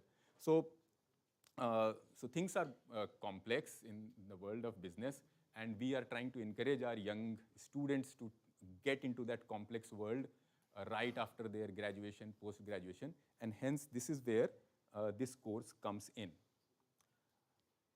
Another reason why something like this is useful is also based on research that we have access to, which said that entrepreneurship is, as an intent, is there amongst various students. But it was found that when they go through certain courses of entrepreneurship, actually the intent to start up actually goes down. So then this was kind of, people dig deeper into this finding and found that why should something like this happen? Because people going through a certain course should then get more motivated because they had the original intent to do something. And what was found was that because first of all, entrepreneurship is a difficult thing. And if a course, instead of providing genuine knowledge and actionable skills, actually shares with them a lot about entrepreneurship without enabling them to move forward, then students are smart enough to understand that this is a tough thing, and anyways we are not getting any actionable skills and knowledge. And hence, while their intent would remain with them, because that is intrinsic to them, their desire to actually jump into it would go down, and they would say, I'll wait. So, so it becomes important to figure out that what are the actual skills that are required for students to say that, okay, I have the intent, and here I have the skills as well. So our courses are of the kind at DSSE that every course is actually about building up skills, right? And the whole planning, the curriculum, the exercises, they all go into building up that skill. So it is coming from that fundamental insight on the difficulty that students across the world, including in India, face, why the incidence of startup starts going down after they go through some courses. You would often find that that happens in various colleges. So this course is, of course, meant for students, but anybody and everybody who has an iota of entrepreneurial spirit and wants to take that forward. And of course, in organizations, in large organizations, the need for entrepreneurial spirit is even higher if they are not to be beaten by young startups. So the corporate entrepreneurship, as it is called. So it's meant for all of these potential participants. This particular course is part of a two-stage course, and this is part one, which is about the internal operations of an organization, how to set it up, how to take it forward, what can go wrong, how to protect yourself from that, and so on. And the next part two, which Professor Devdeep is in the process of delivering on the platform, would cover the external approach of an organization.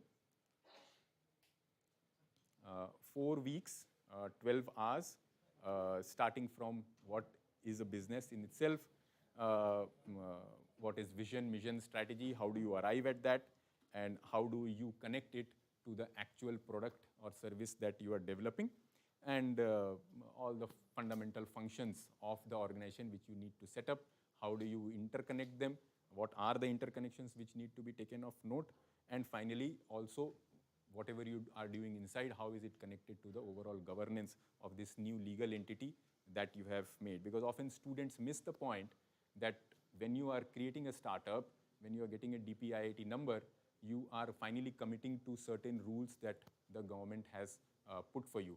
And just saying that I am excited to do something new and I'm doing it is not enough. You also have to follow the rules that are around you, that govern you. As a follow-up, students can take the business fundamentals part 2, which is related to the external operations. There are other specialized courses for management and entrepreneurship on NPTEL, including new ones which DSSC itself will put up. But most importantly, what I would like to highlight from the point of view of DSSC, IIT Bombay, is that we have multiple programs which these students of yours who take up such courses and get more interested in entrepreneurship can actually take advantage of the ecosystem that IIT Bombay is developing, wherein we have pre-incubation programs where people with a strong idea can get funds to experiment with their idea. We have an incubator, Sign, which has been around for more than 2 decades. The recent IPO, Idea Forge, that was incubated there.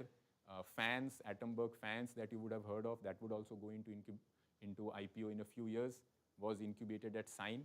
So at this place, you have a strong experience of pre-incubation and incubation, which your students can take advantage of as a follow-up to courses like this. So would strongly encourage not only your students, not only the students, but also faculty members who are associated with these students, because as you all know, as faculty members, we can always participate in new venture creation, not necessarily in the executive function, but in advisory function, and there is a role globally. It has always been there. Faculty members take a small percentage of equity, and they are there for their students to guide them for a fair bit of the journey, and through the equity that they take, they also get just results for their own effort. So not only for students, but entrepreneurship is very much for all of us here, all of us in the room, all our faculty members, and there are faculty members in India who are beginning to do this. So no reason why all of us cannot be part of startups without actually being the day-to-day founders. There's a role for us even as we remain faculty members. So this course in a way is for all of us. So with that, I would say thank you. Thank you for your time and attention. And any questions, welcome. Hi, I am Shakti Prasad Tripathi. I have been an official teaching assistant in this course. I'll just speak a few words, not take a lot of time. I know I'm standing between you and lunch. When we started with planning for this course, I thought sir will ask me to make some slides and it will just be one of those things that we do in DSSC. But he was very keen that we get practitioners. So just to give you an overall view, you can see all the details on the course portal, which is already up. We flew somebody from US, Professor Ramesh Mangaleshwaran, who is a partner at McKinsey, to give a talk on strategy. We requested somebody who is at Bombay Stock Exchange, independent director with the Bombay Stock Exchange, Professor Umakant Jairam, who gave 5 lectures, bonus lectures. We have not included them in the main lecture, but they're all bonus lectures. And he talks about unit economics, and he talks about things like startup valuation, and of course the slides and the knowledge he uses are straight from the industry and not the regular things that you would see floating around in the internet. And we also flew a student called Kalpit Veerwal, who was All India Rank 1, perhaps the only one in the history of IIT JEE who has scored a perfect 700. So he's from IIT Bombay, a DSSC alum. Now he has his own startup, and we wanted him to talk about how he went about learning business before he started his own business. So that is also a module, a bonus module here. And I think the best part is, I should not call it the best part because all the bonus modules are really great. The last bonus module we have is from a CEO and CTO who we flew from Chennai. And of course, I thank the fabulous NPTEL team who facilitated the whole process. And shootings would go on till 8:39 in the late evenings, and we would get samosas, chais. And the CEO and CTO talk about they're the CEO and CTO of OpenWeaver. It's a very interesting AI-based company, and we wanted to capture their journey. What was their journey like? When they started, how did they do customer discovery? What was the problem solution fit, product market fit? So it actually becomes something very interesting. Tusharji, I'm just at the last editing part of it, the bonus models, and I think we should be ready. I mean, we are all ready for the course to go live. Thank you. Thank you. Yes, thanks. Thank you so much, sir, for your feedback. I request Professor Nandita Madhavan to please give the mementos to Professor Sankalpa Pratap.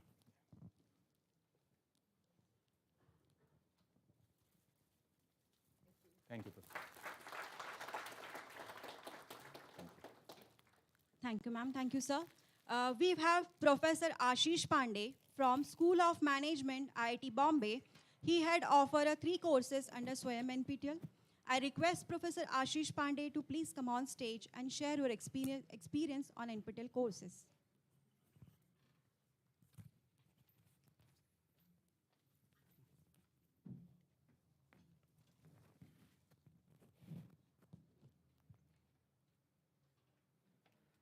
Good afternoon.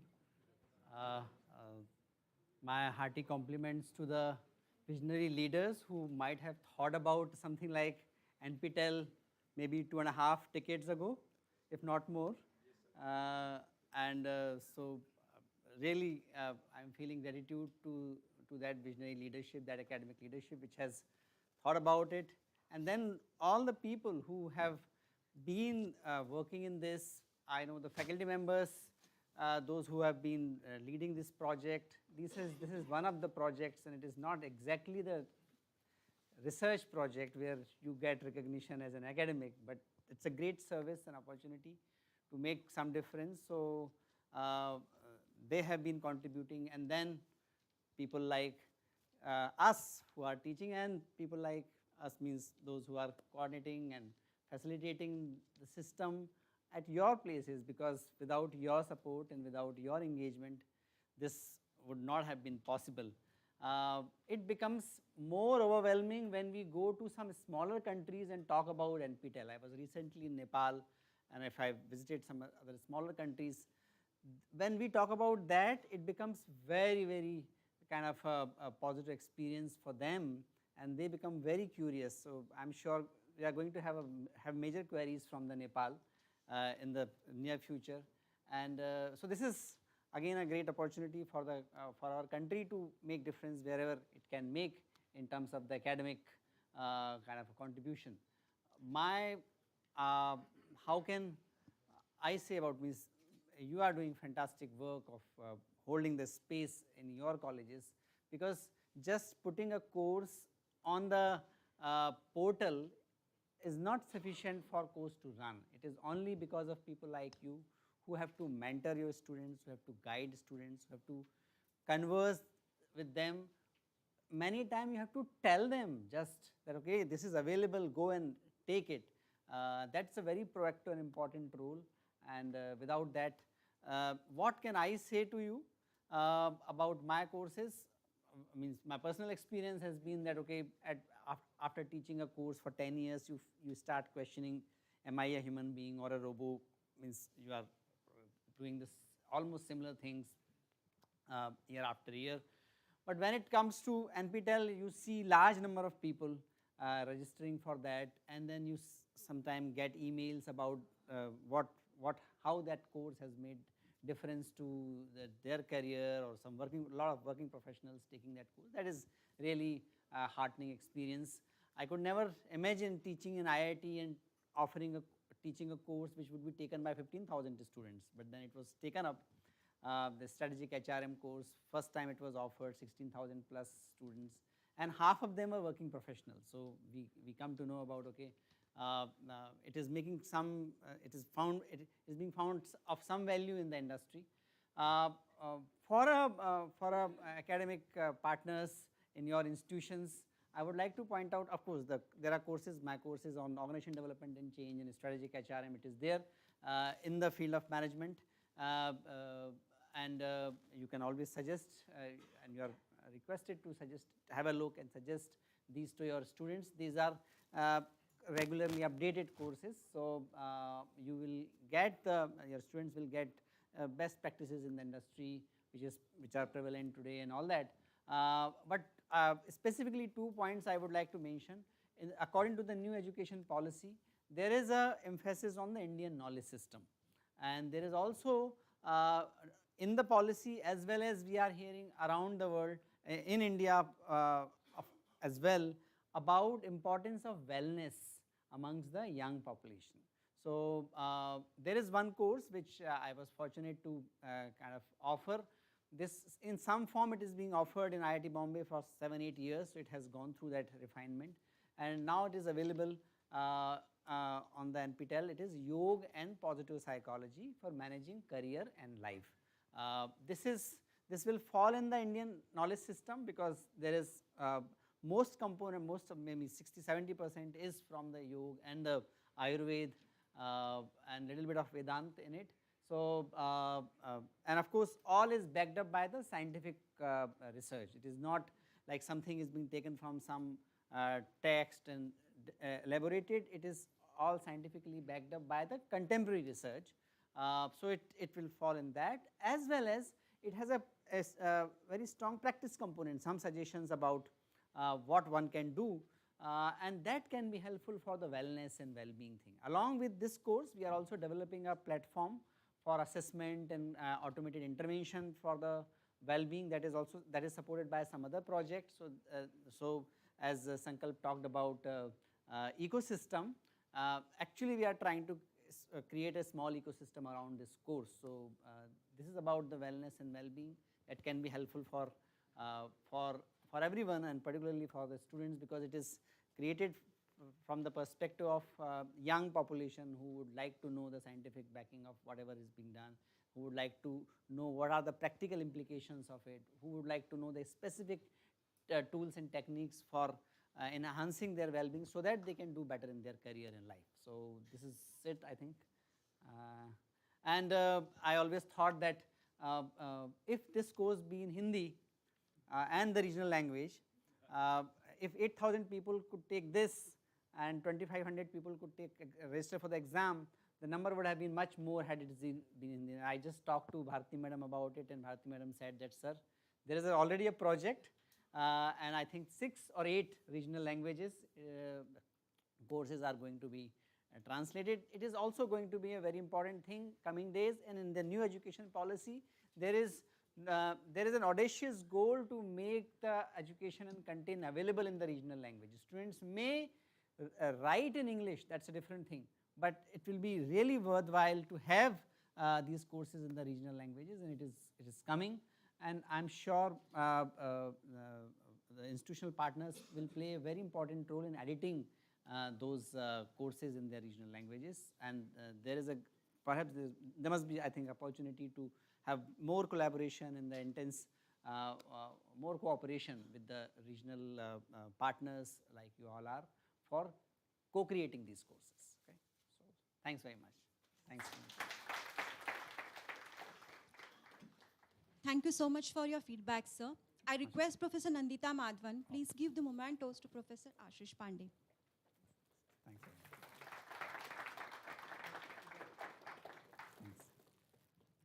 Next, I request Professor V.M. Gadre from Electrical Engineering Department, IIT Bombay. He had offered 3 courses under NPTEL Swayam. So I request Professor Gadre, please come on stage and share your experience.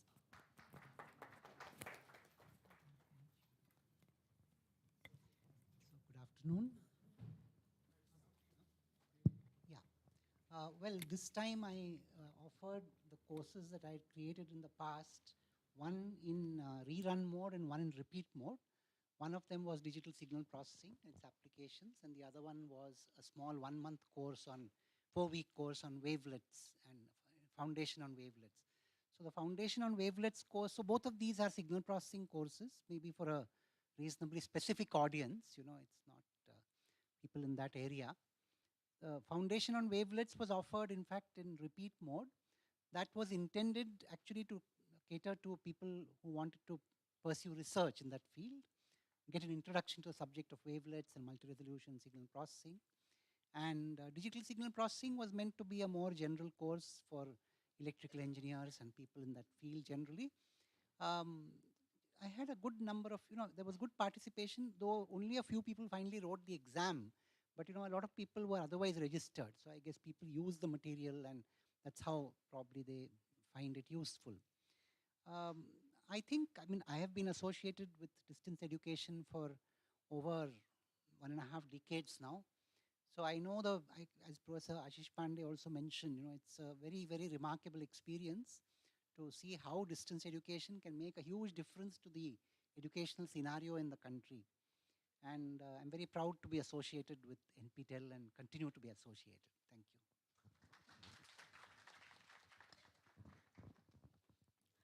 Thank you so much, sir. I request Professor Nandita Madhavan, please come on stage and give the mementos to Professor Gadre.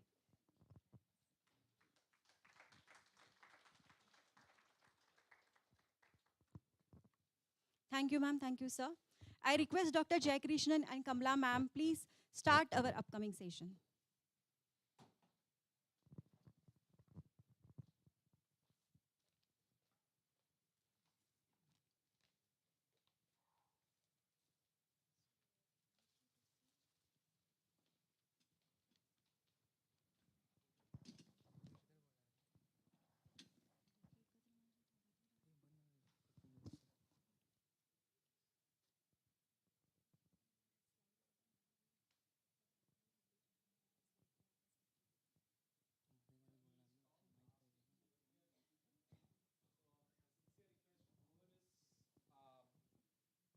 Students whoever are taking exams, please ask them to focus a little bit more. At least 50% of the questions. Yeah, at least 50% of the questions will be similar to assignments. You cannot exactly say same. But yeah, for the other 50%, they have to work. And as students, I mean, I know all of you face the same even in your regular courses. But something, at least the people who are registering for exams, ask them to be serious about it. You see a lot of industry are also looking at NPTEL certifications. Because of the proctored exam, there is a greater validity in the credential. So once the industry picks up from the recession trend that we are seeing now, we are hopeful that more people would look at this talent pool in a much more serious manner. So having better certifications, better learning will make them more employable. That's a message that I hope all of you will be able to pass. So these are some courses where we saw, in terms of failure percentages, where the numbers were pretty high. Advanced content, NBA work impact, I mean delayed semester, tough final exams. So we have this PMRF sessions which are add-on to regular faculty session. So PMRF fellows are doing, so look at in Jan 23 we had 471 scholars. July 23 we are looking at 400 more. These are all one-on-one sessions conducted by senior PhD students in respective IITs working in that particular area. So we are looking at 4,000 sessions. Another important thing, if you actually look at these, the view counts across semesters. So the numbers, so 7,000 was the total hours that we had. 9,500 people, I think 9,500 is the total view for those 7,000 hours. But this number should have been at least 3 times or 4 times more if people were actually serious about it. So that's also something. It's good that at least most of them are watching it, and these are more specific problem solving exercises. So if your students are feeling difficulty in solving questions and other things, please ask them to join these sessions. It will be announced in the course, emails will be sent out, the link etc. will be provided. It will be a PhD student, so you can ask your doubts more comfortably with them, and they'll help you in the lessons. Yeah, so these are some of the, so more than 9,000 learners actually responded, gave us feedback, which means there are takers for this session, and at least 70 to 80% of them were very positive, which gives us, I mean, that's why we are continuing with this effort. Yeah, so these, I hope all of you know, NPTEL domains, stars, the various kind of ratings that we have. So these are the numbers. So we see a lot more number of people taking up domain courses, so which is very specific. So rather than looking at all 600 courses over a particular semester, students can now focus on specific areas. So somebody wants to look at data science. We have a data science domain. So certain courses are earmarked under a particular domain, and we have more takers for it. If universities are looking at credit transfer, NPTEL domain courses would be a much better recommendation, as we will ensure that these courses are available within a 3-year time period. Okay, so there will be more reruns of those courses, and of course based on the number of takers. So these are the different basic domains that we have. In computer science, we have 5 of them. Civil engineering has 4. Yeah, electrical engineering also has 5, mechanical engineering. Across 20 domains, we do have these disciplines, we do have these domains in NPTEL. The criteria is slightly rigorous. Complete a set of core and elective courses. Minimum score for each course should be greater than 60. That is the major criteria that we look, which also means the learner is serious. And something that we say to industry is, if a candidate has done a domain certification, they will be a much more serious candidate, and that will be one of the initial filters that they can use when they try to filter out candidates to interview. So that's something that I would encourage all of you to tell your serious students. Okay. So these are the domain certifications that are available, and this is the certificate that they get. So they get a certificate, and behind each one they will see each individual course and their marks, QR code for each of it. So we can, there is a candidate who has completed 4 domains, and this was a faculty. And if you actually look at the list of domains, these are the most are coming from data science and programming because it's a trending domain. Faculty domain is separately there. So you can see 101 faculty completing the advanced faculty domain. So these are courses meant for faculty. A lot more takers are there. Yeah, and these are the, so Dr. Suganti had come for the SPOC session in IIT Madras, and she was talking about, yeah, she was trying to do one more domain in the upcoming 2 years. So, I mean, so it's not impossible. There are a lot more of, so we do have numbers if you want to see. So you can see a lot of faculty in the mix, and there is one person from Goa University who has done in economics, patents and intellectual property and marketing. So that's a student who has been repeatedly writing exams over here.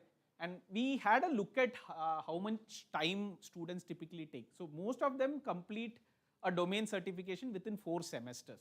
But there are a couple of them who have finished it in 1 semester. That means all 6 courses in 1 semester, and they get a domain. So if you want examples, motivators, these are the numbers that you have to look at. 3 to 4 is what we would also recommend. Do not pressurize your students. 3 to 4 is pretty decent. That's approximately 2 exams in a semester. 1 or 2 exams based on how difficult it is. Yeah, and these are some of the other superstars. So they have done, superstars have done more than 4 courses, passed in all of them, and are toppers in 3 or more. Okay, so these are faculty, employed, others. I don't see a student in this, maybe in the, yeah. So this is faculty, employed and others. These are the students who are superstars. So it's not just passing the course. They have passed more than 3 courses, taken 4 courses, passed all of them, and are toppers in at least 3 or more. Toppers in a course is very difficult, but they are doing it consistently over here. So this is what separates out. And when students try to do these things, and many of them, some of them will be from, so look at that RV College of Engineering. They have been, I mean, over the past couple of semesters, they have made it a point to make sure that they motivate their students, and there is a huge number of people coming from RV College of Engineering. They are not just looking at quantity, they're also focusing on quality. That's what I think. If, I mean, local chapters, if you want to take motivation, I would say, look at what RV College of Engineering is doing. Maybe we can set up a session from them also if you need. What are the policies? How do they motivate students? Internally, what kind of processes are there to set up something in the local chapter? I think it would be very good for each of you to understand how different institutions are adopting this. Yeah, so since it is the 20th year, we have been looking at a lot of data. So the maximum number of NPTEL courses, I mean, we started off in 2014, and you can see that the maximum number of courses you can take per semester is 6, except for COVID when they were allowed some 12 courses or so. So we have somebody who has taken 50 courses with us. Okay, yeah, so 50, but more importantly, I think what is important to look at is this numbers, 5 or more or 4 or more. We have significant number of people who are repeating a lot of courses. See, 4 courses, 5 courses, it is not easy to do in a single semester. So it will be repeat takers, and that is what we call as retention. So if you look at NPTEL enrollments, we retain at least 40% of our learners in enrollment. And when it comes to registrations, exam registrations, we are somewhere around 52 or 54%. That means if somebody has taken NPTEL once, they will at least try it once more, okay? Which is actually good. I think this is some behavior if you can encourage in your own colleges to, if there are some people who are doing NPTEL courses for more than 1 semesters, incentivize it in some way. That would be great. Once they get a habit, I think after that, even after passing out also, you can see a lot of them taking up at least one course or the other, coming and writing exams. And we have seen a lot of them like this. Every semester they will, okay, I'm going to register for 6 courses. I'm going to register for 3 courses. I'm going to register for 4 courses. So there is a huge NPTEL fan base, and it's a non-significant number. I mean, it is much greater than hundreds.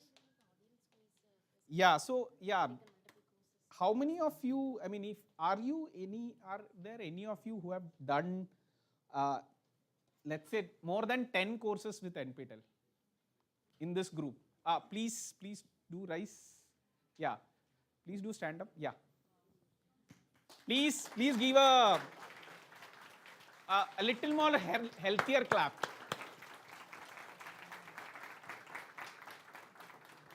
So I think it is like what I said. I mean, when you see your own colleagues, your own faculty, etc., doing these kind of courses, I think it will motivate, it should motivate others, and it will definitely motivate a lot of students to really understand, do have these kind of stars.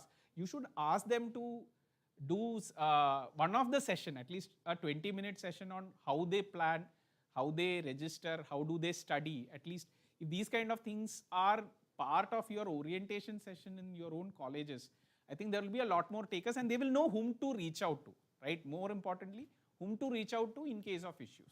Yes, ma'am, you wanted to? Okay. Sure. Yeah.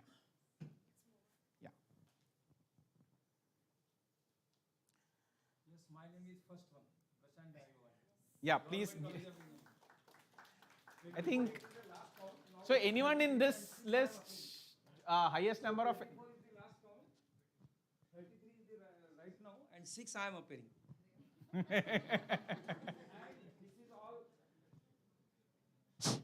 And this is all I have done in only during last 4 semesters. Her bar 6 into 4 24 हो गए. अभी मैं जो बैठा हूँ वो फिर से कर दिया तो 33, और अभी 6 के लिए अपेयर हो रहा हूँ. Most probably I am clearing all 6. एक आधा रह जाता तो बाद में देता हूँ. दूसरा मैं आपको जो एक ही मिनट लेना चाहूँगा, मैंने वैसे बोला था स्टार के टाइम में बोलूँगा. दूसरा ये जो सर ने अभी जो कंसेप्ट बताया कि रिपीटेशन, अगर आप जो सब्जेक्ट को रिपीट करते हो, आपको 6 बैठना है, you register for at least 8 or 10. It doesn't take any money.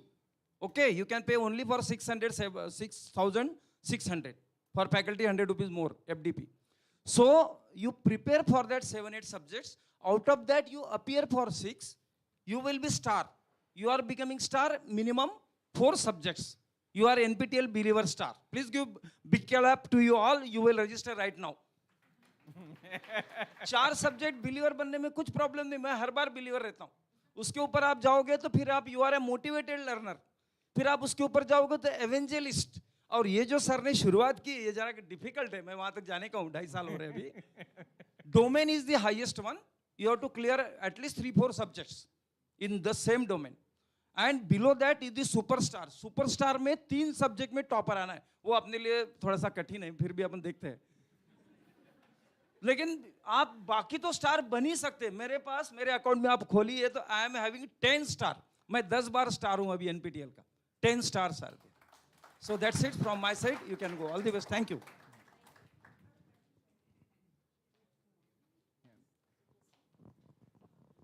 Hello. I am architect Aditi Sontakke, Associate Professor, Thakur School of Architecture and Planning, Mumbai. Even I have completed 24 courses. Actually, 25 courses under SWAYAM, 1 is CEC and 24 NPTEL. And again, I have 7 star certificates and 6 silver medals, 2 gold medals. And somehow I'm enjoying this journey every time. And I don't know, but somehow मैं खींच जाती हूँ जब भी courses declare हो जाते हैं. I get motivated, and also I encourage my colleagues also to take up the courses, and few of my colleagues are really taking, and we are enjoying the courses. Thank you, ma'am. so So much. this is आपको ये T-shirt तो मिला होगा. Yes. I have got 3 T-shirts. I have got 3 T-shirts, sir. Yes. So अभी आप, I mean, all of you would have heard the passion with which they are talking. I mean, this is something very constant thing that we see in all these stars. I mean, they are so passionate about it. And for many of them, NPTEL is an addiction, which I think we also would like to promote. I mean, this is, Agreed, sir. I am addicted. So this is something that, and yeah, it's a good addiction, and I think you should have more people in your local chapter itself, your own colleges. You should promote these kind of people, and they will be your brand ambassadors and people whom to turn to. I mean, you can ask any of them, right? कैसे करते हो सब कुछ के बीच में? Sir मैं 1 minute लूंगा बस आप सबको ये करने के लिए. लास्ट शेयरिंग है मेरी, मैं बहुत तैयारी करके आया था, जो भी है. देखो मैं आपको फैक्ट बता रहा हूँ. फॉर एनपीटीएल बहुत सारे लोगों में मिसकंसेप्शन है. कुछ टीचर को अभी भी लगता है कि हमारा अटेंडेंस काउंट होता है उसमें. Attendance is not counted at all. आपको मालूम ही नहीं है. ये कोर्स करने में अटेंडेंस नहीं लगता. सिर्फ आप जब भी खाली टाइम है मोबाइल लेके आप व्हाट्सएप करते हो, वैसे ही कोर्स पे जाओ और उसके आंसर ढूंढो फटाफट. Every week there are the assignments, और वो असाइनमेंट 11:58 पे सबमिट करो. For that you can very well take help of your students. आप अपने क्लास में वो सब्जेक्ट फ्लोट करो, सब्जेक्ट ऑन करो, पीछे के डेस्क में जाके बैठो और पूरा आखिरी के 10 मिनट में उसके क्वेश्चन आंसर रेडी करो. It will be motivated. वो स्टूडेंट्स हर एक लड़का, और इसका मैं आपको एग्जांपल बता रहा हूँ. लास्ट टाइम मैंने एनवायरमेंटल इंजीनियरिंग का इलेक्टिव लिया, उसमें सारे बच्चों को रजिस्टर किया, and for the first time in the history of my college NPTEL course, all 24 got the fee waiver scheme. Fee waiver जानते हैं आप? किसी को, कितने लोगों को मालूम है फी वेवर? मेरी पूरी की पूरी मेरे हाथ में आने के लिए अभी 12 महीने होने के हैं. पहली 4 बैच के 4 स्टूडेंट्स, मतलब वो जो बैच थे चारों को पूरा मिल गया. और अभी की बैच जिनको मैंने पढ़ाया और मैं भी पढ़ा, जिसमें मैं टॉपर हूँ, मैंने आपको बताया फिर से, आई एम अगेन. वहाँ पे 2 टॉपर है, एक 5% टॉपर होता है और एक 1% टॉपर है. तो 1% टॉपर में मैं भी आएगा और मेरे कॉलेज के 2 लेक्चर और मेरे बच्चों को भी लाया. 2 बच्चे मेरे पास है. So you can have this. Repeat course करो और उसमें 50% कंसेशन मिलता है. मतलब आज 1000 रुपये अगर फी है तो SC/ST के लिए 500 रुपये है. वो बच्चे माइनस करो, उनको डबल कंसेशन नहीं मिलता. लेकिन अपना जो बच्चा है, ओपन ओबीसी का बच्चा, वो अगर तैयारी करता है तो ही विल गेट 50% बेनिफिट. और वो सबसे बड़ा मोटिवेशन, जैसा आपने किसी ने बोला ना, फैकल्टी को मोटिवेशन चाहिए. फैकल्टी को मोटिवेशन यही है कि you are posted in the list. अब देखो मेरा जैसा नाम है प्रशांत डायगोन 24, मैं कितना उछल रहा हूँ. ये फैक्ट है ना. ये IIT बम्बई में इतने लोगों के सामने मैं उछल रहा हूँ because I have completed 33 courses. So I hope the same thing for you. Thank you. Thanks a lot. Thanks a lot. So yeah, so one thing about NPTEL, I mean, something that is, yeah. Actually, I have not decided to talk like what sir said. The sir said I also now thinking of sharing my experience. I also want to share my experience. I have last semester I have taught one course, and I asked my students to do from NPTEL also. So it was a kind of blended approach. Online learning through NPTEL and offline through me, likewise. So from my class, sir, there are 20 toppers in the same course. Yes, yeah, I mean. So problem है sir, लोगों को लगता है कि NPTEL attendance count नहीं करता। आपने वो ओपन करके नहीं देखा और लेकिन एग्जाम दिया, आपके पास नॉलेज है तो भी आपको उसका वो मिलता है। इट इज नॉट, मेरे यहाँ के जो सीनियर लोग हैं वो वही बोलते हैं भैया तेरे पास टाइम है, तू करता है, हम कब करेंगे। आपको अटेंड करना नहीं है, आप जस्ट गो थ्रू इट, आप देखो, but you register for exam. आपने 1000 रुपये अगर भरे हैं तो आपको NPTEL बैठने देगा। आपको अगर 25 में से 10 मार्क है, यू विल गेट सर्टिफिकेट, और उधर 70 में से 75 में से 30 मार्क है। 29 मार्क पे सर्टिफिकेट नहीं मिलता, 9 मार्क पे सर्टिफिकेट नहीं मिलता for you. Thank you very much. So something that is, so NPTEL is not just about courses and certification. There are a lot of other initiatives that we are having, and that separates us from any other massive open online course provider. So we have credit transfer, GATE exams, NPTEL Plus, industry associate, translation. So all these internship for toppers, all these are the various other activities that we have put on top of the course platform. Uske alawa ancillary, all these facilities are there, for which again you can motivate your students and others to look into the NPTEL ecosystem. Okay, so the first one is, of course, all of you know, credit transfer. Both UGC and AICT have done it. Some of our recommendations do not implement it in the final year of the degree because student fail ho gaya, then there are no, I mean, उनका degree रुक जाएगा उसकी वजह से. So please do not do it in the final year, at least in the final semester में मत करो. Ideally start in second semester with smaller skill, communication, those kind of courses, and progressively domain specific courses would be good. We'll not go to the that one. The other one is, of course, the MOU with AICT, where faculty gets an incentive, they get an FDP certificate. This is on top of the regular NPTEL certificate, 100 rupees extra. Okay. Yes, 600 per month. 6,600. So the credit thing, I hope all of you know, 4-week course is counted as half FDP. The 8-week course is considered a full FDP, and a 12-week course is a 1.5 FDP points. This will be, I think there is a provision to add this, at least the AICT, colleges affiliated under AICT, there is a provision to put it under the career advancement scheme. These are the numbers, so you can see July-December 2023, 581 out of 690 courses are in FDP, and they will have this thing called, this is an AICT approved FDP course in the course tab, so this will help you in identifying it. These are the faculty registration. So among the total numbers, so if you actually start looking at, 2021 we had a dip, but now I think it is started coming again. So we are going back again. So we are hoping that this semester the numbers will go up once more.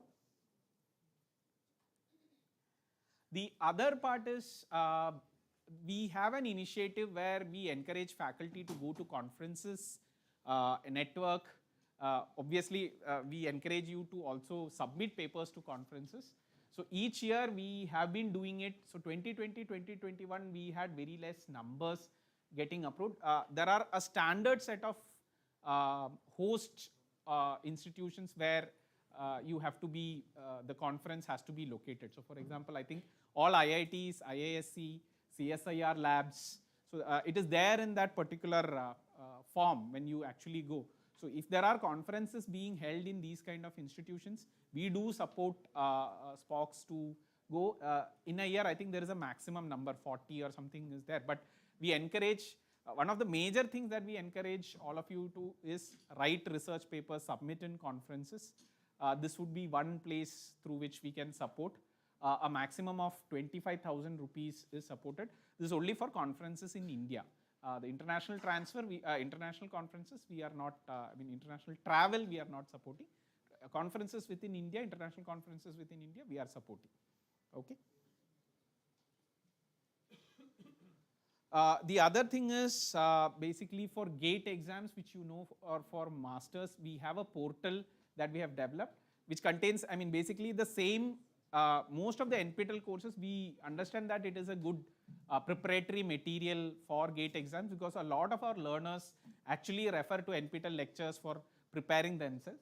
So we have added something more. We have added additional questions, live sessions, and exams, self-paced exams that they can take. Every week the self-paced exams will happen. So the courses are from these disciplines we have added over there. It also contains video solutions of previous GATE questions. This is absolutely free. Like all our initiatives, the idea is to provide accessibility to students. This is supported by an industry. They have provided us the support to offer this. These are some of the feedback that was provided by GATE learners.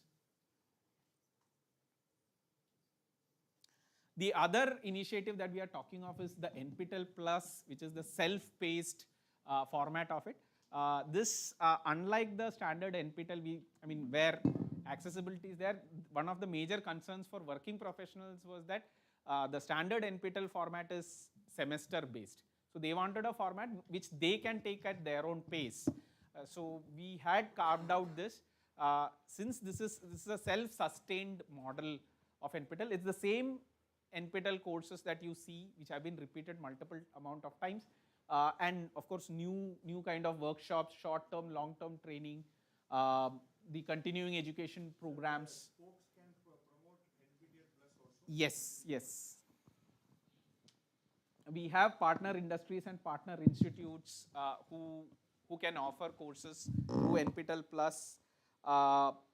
They do also have a proctored exam, but this is a proctored exam conducted online. So this is not a physical proctored exam. There will be a proctor sitting, there will be a Google Meet over which the proctor will be interacting with you. So the exam, the differences between these two, NPTEL requires Senate approved, whereas any type of training program, there are no constraints in NPTEL Plus. Industry, primarily targeted at industry professionals and cohorts along with regular students. It can vary from 4 months to 4 hours, like a 4-hour workshop, short-term workshop, to up to 12 months. The certification criteria is set up by the faculty member. The flexibility is there, and one difference, all programs are paid. There is a variable fee depending on the duration of the program and the type of program that is being offered. The numbers, it can either be open or there will be some max cap up to these many numbers, 50, 10. Some specialized courses, there are certain license restrictions due to which we have to go by that numbers over there. But NPTEL Plus is one new initiative that we have come up over the last year. This we are trying to promote a little bit more so that there will be greater participation. So this is one more venue that we are looking at where we can have faculty participation from local chapters as well. But all those details we'll hopefully bring in the coming days. Fees will be the same? No, it will vary. It will vary, yes. So these are some of the workshops that we have done. This one is so the internship for toppers we have already discussed. So if somebody is a topper, they will, we write to the faculty, and if the faculty has an intern position available, either in the summer or winter break, we do this. So these are the numbers.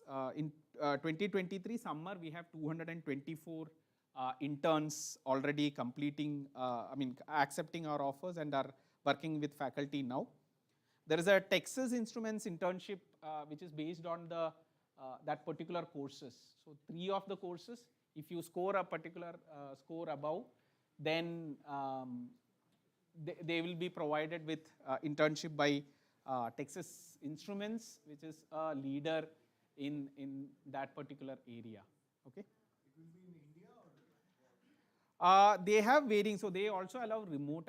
The details they will provide after the toppers come. So these are the industry associates that we have. So some of them you have seen over here. These are the various segments from which they come. But we do have around 87 industry partners as of now. It's thanks to their support. We are, so some of the scholarships that sir mentioned is through their CSR support that we are able to provide. These are our partners. The other one is a soft skill training that we give for local chapters. One important reason why we insist on some of the students need to complete an exam. So this is to add on along with the technical knowledge, something that many industries have also spoken to us is NPTEL learners sometimes they are found wanting in soft skills. So just completing NPTEL exams, getting a certificate is not sufficient.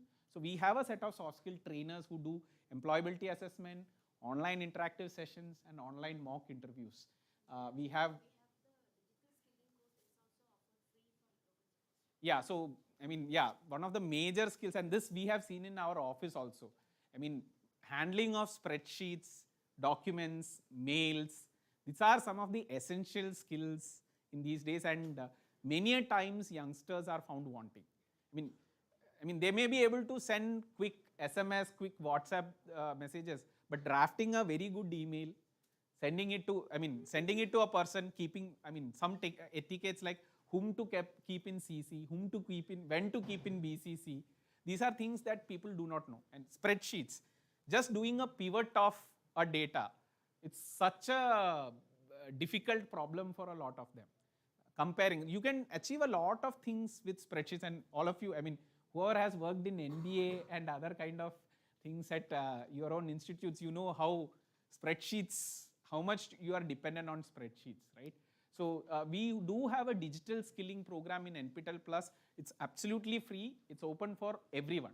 Okay, so if at local chapters you want to recommend this to your administrative personnel, people from your office admin office or others, please do recommend it to them, and of course to students, because it's very fairly simple things, but these are very important when it comes to employability. So I want to say something on Yeah. it.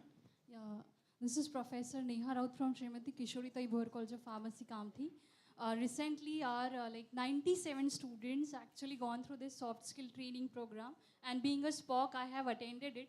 As per the rule, generally for one batch they take 40 students, so they had taken 2 batches for our student.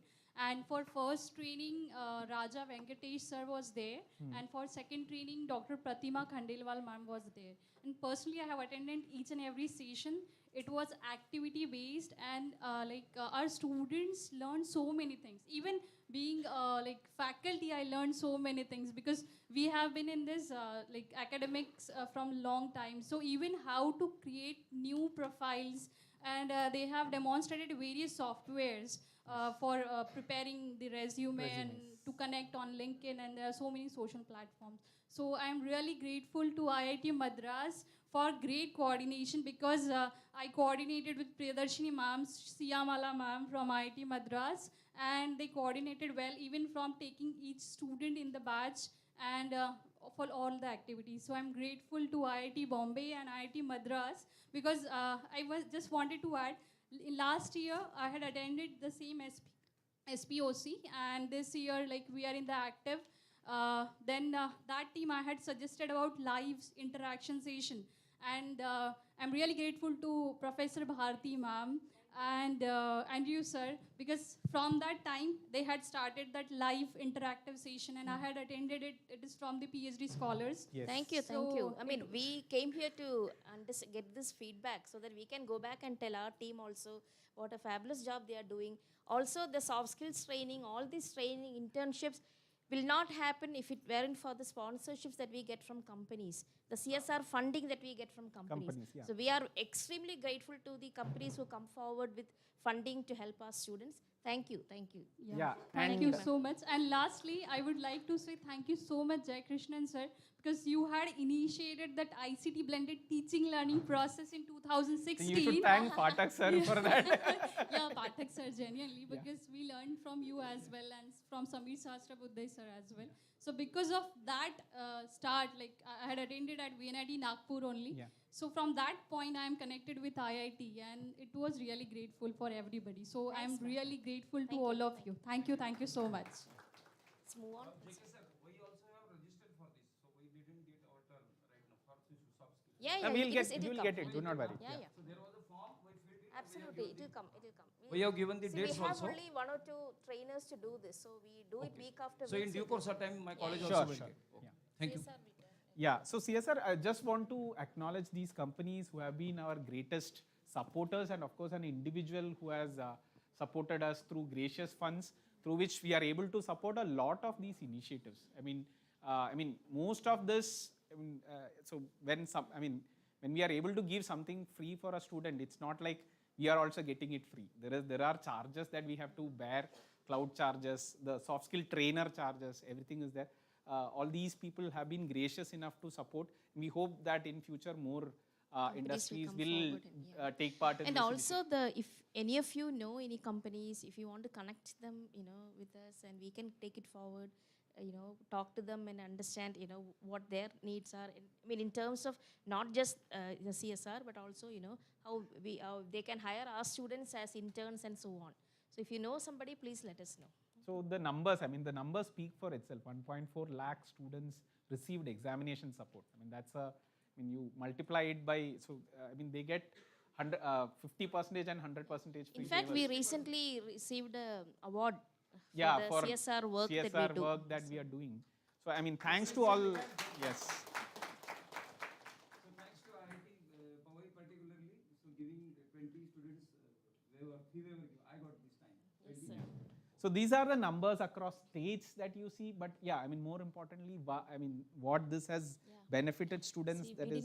didn't go to LC at all, so Yeah. I don't know if we have time. Translation. So translation is one important thing that we have been taking part, and something that Google, multiple agencies have supported us. So how many of you know the multiple different ways in which you can see translations?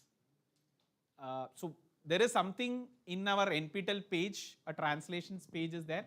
In Swayam, you can change the language. The VTT language can be changed, and you can see the Particularly South languages.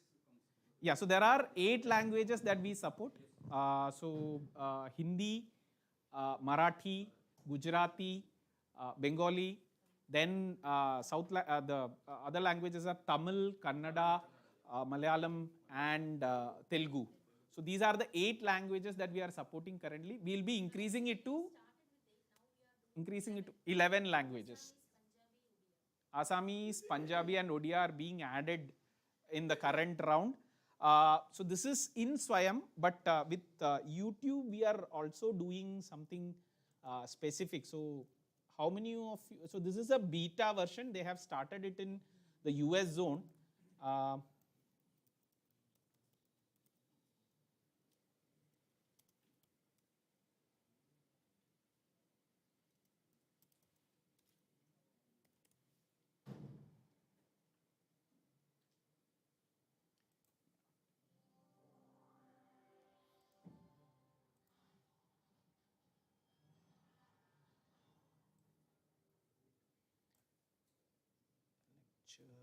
Lecture 4, right? Which was aerospace propulsion, right?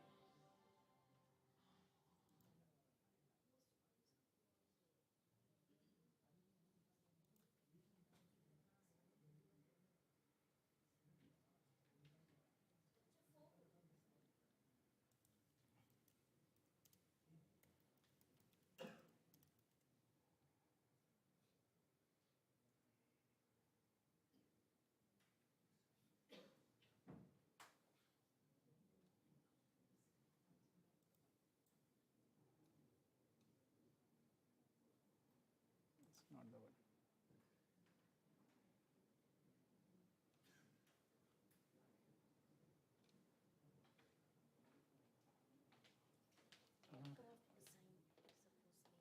Okay.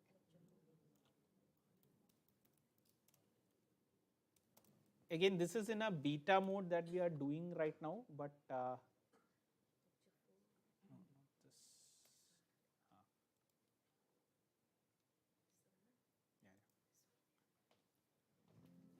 Yeah. So नहीं वो उधर से ये play कर सकते हैं.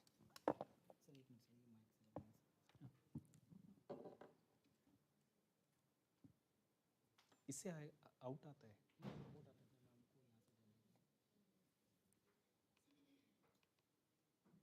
नहीं चलेगा, वो बाद में हम लोग फीड करते हैं. So what YouTube has provided is there is something called audio track. Okay, so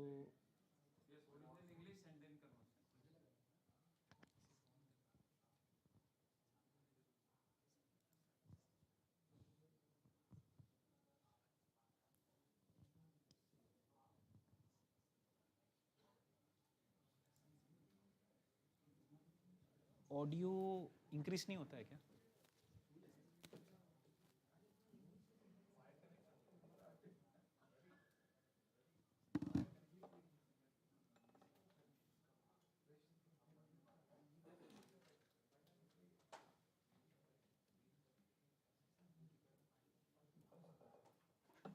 So what YouTube is doing is, ये जो आप सुन रहे हैं, this is actually an audio of a SPOC who has translated this content. वो actually professor ने जो बोला है उसका हिंदी में ट्रांसलेट किया है. It's not like word to word, it's a contextual translation. That's more important. So I mean what we are trying to see is, can we dub so add this dubbed video with appropriate time space marking. That's something that we are trying to work with Google to, I mean, yes, I mean, so there is a page in translation page, it is there, so please check the page. Udhar we have this initiatives.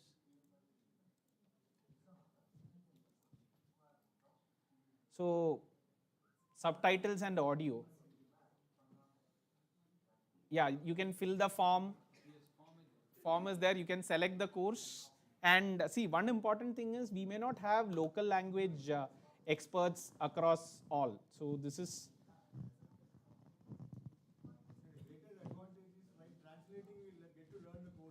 absolutely. So so this is a slightly better audio. So some things that we generally ask when people give audio is, give a slightly louder audio, so that, I mean, when we process it and do a dubbing, it is much more audible. So this is on a trial basis. YouTube has not started this formally in India. We are among the first few whom they are partnering with in opening up this initiative. So I think if things go fine, and if this, I mean, what we are currently seeing, some couple of challenges is, I mean, the entire duration of the video might be like here 27 minutes, but the audio dubbing may be short by 2 minutes or 3 minutes, or it may extend by 1 minute or 2 minutes. So trying to ensure this time space, the time mapping is one of the major issue that we see. But hopefully if things work out well and we are able to figure out a proper solution, even this regional language issue that many of you pointed out, hopefully we'll be able to solve through this. Yeah. Just now I have completed the translation course in Marathi Hmm. from computational technology, and currently I'm working on one mechanical engineering course also. Though I'm not from engineering, but the thing is, I was very keen to go for such activity, so I registered on NPTEL portal, and also I received the certificate as well as honorarium for that. So thank you NPTEL, thank you our college team. So they have given me a great support, plus my husband, he only told me that you can go for such activities. So I would like to thank NPTEL for this. Thank you, ma'am. And would also like to suggest one more thing, that if you can go with our core areas, like pharmacy related courses being Yes. specific. Like earlier, I just wanted to do, so I gone for that course. Yeah. And my reviewer again recommended me Dr. Amol Zhade from GH Raisoni College, Nagpur. So Thank you, ma'am. the Thank you so journey- much. Thank you. I think with this, we had a few more slides. We are running out of time, so we are going to stop. We had a few slides on local chapters and numbers and all that.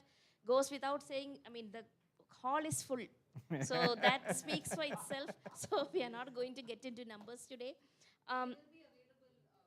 Yeah, we'll share this PPT with you. It will also be available online, so you can take a look at it.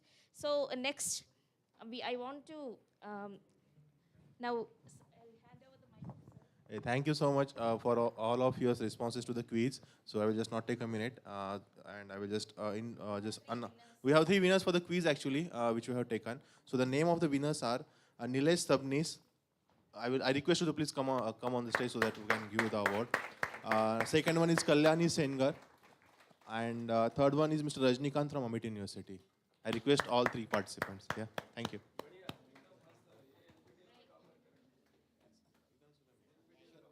Let them come together. We'll just do it together.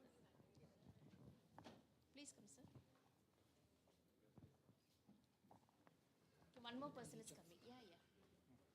Please come. Congratulations. Here, sir. Yes, one each for these 3. For these people. Can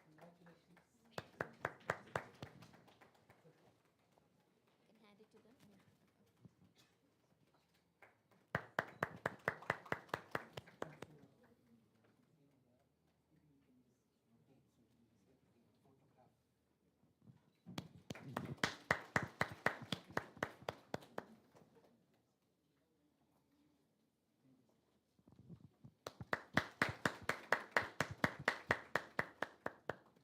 Thank you, Ansys team. Thank you. So, sir, you'll be here during lunchtime, right? If anybody has any doubts regarding these courses, you may approach him. He's here at lunch. Next, we are having the felicitation, right? Thank you, ma'am. Thank you, Dr. Jayakrishnan, sir. Now we will start the felicitation program. I will request Professor Nandita Madhavan, Professor Gadre, Professor Ashish Pandey, then Dr. Jayakrishnan, Kamla ma'am, please come on stage to give away the flex and certificate to the local chapters that are rated AAA, AA, single A, active SPOC certificates, and special category LC rating certification.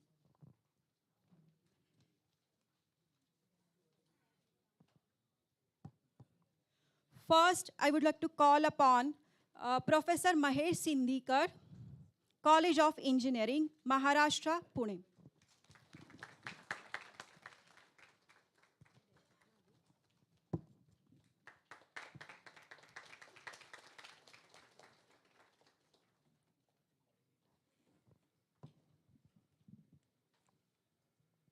Professor Amit Goyal, NICMAR University, Pune, Maharashtra.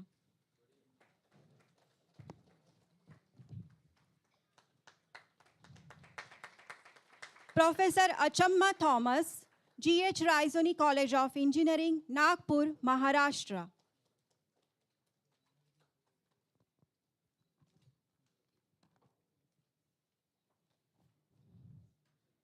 Professor Dhrita Patel, Birla Vishwakarma Mahavidyalaya Engineering College, Anand, Gujarat.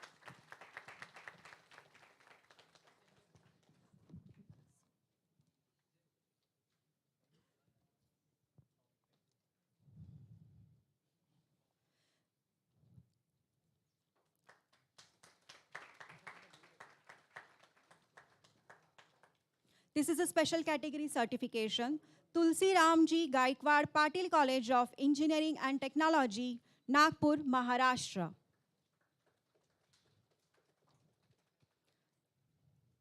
Sarvajanik College of Engineering and Technology, Surat, Gujarat.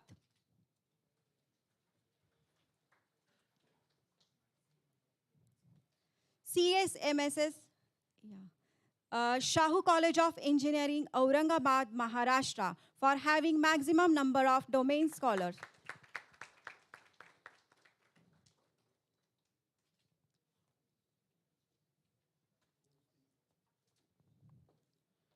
Now we will start the active SPOC certification.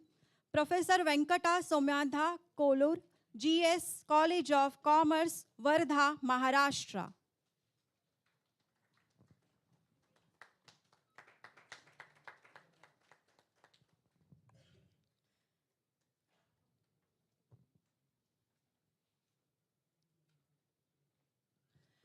Professor Ashutosh Velurkar, St. Vincent Pilot T College of Engineering and Technology, Nagpur, Maharashtra.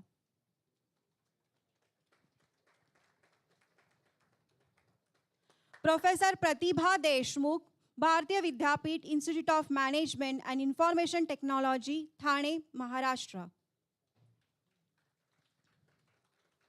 Professor Ganesh Jagdale, KGS Education Technology, Eternity College of Engineering and Research, Pune, Maharashtra.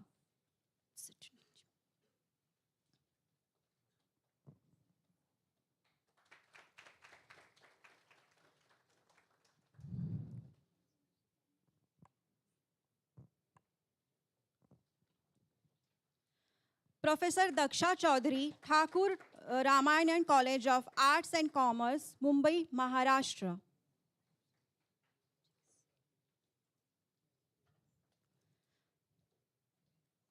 Professor Tajumul Islam, Symbiosis Institute of Management Studies, Pune, Maharashtra. Professor Jagdish Pawar, Shivnagar Vidya Prakashan Mandal of College of Engineering, Malegaon, Baramati, Maharashtra.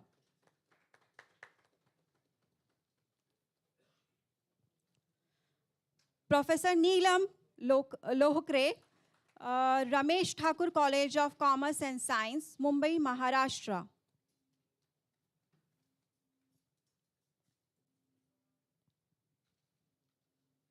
Professor Kunjan Shaha, School of Computational Intelligence, Gandhinagar, Gujarat. Professor Sheetal Tank, Amity University, Rajkot, Gujarat.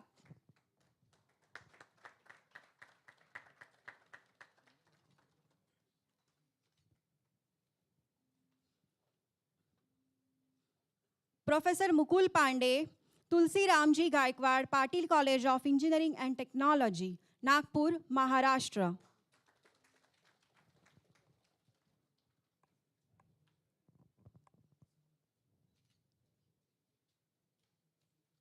Professor Jyoti Vadmare, KJ Somya Institute of Engineering and Information Technology, Mumbai, Maharashtra.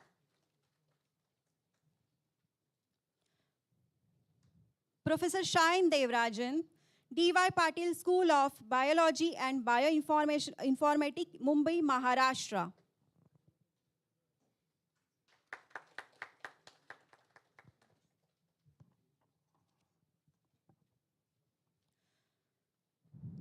Professor Nirmal Kothari, Samartha Group of Institute College of Engineering, Pune, Maharashtra.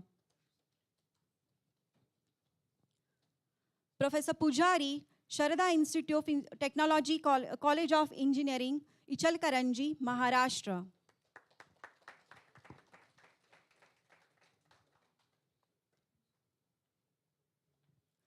Professor Preeti Kapoor, Sri Ramdev Baba College of Engineering and Management, Nagpur, Maharashtra.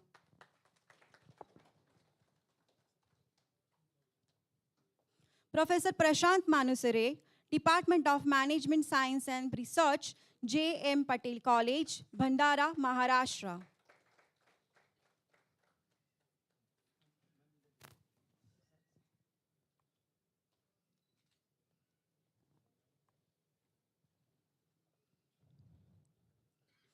Professor Rajkumar Pawar, Gardha Institute of Technology, Ratnagiri, Maharashtra.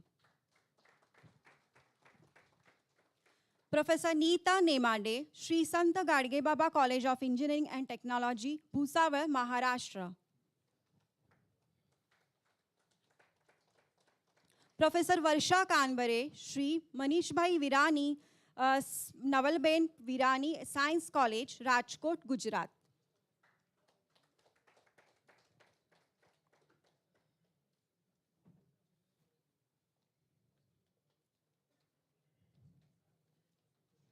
Professor Doki Parthi Satish, Sarvajanik College of Engineering and Technology, Surat, Gujarat. Professor Nilesh Vijay Sabnis, Sanjay Godawat University, Kolhapur, Maharashtra.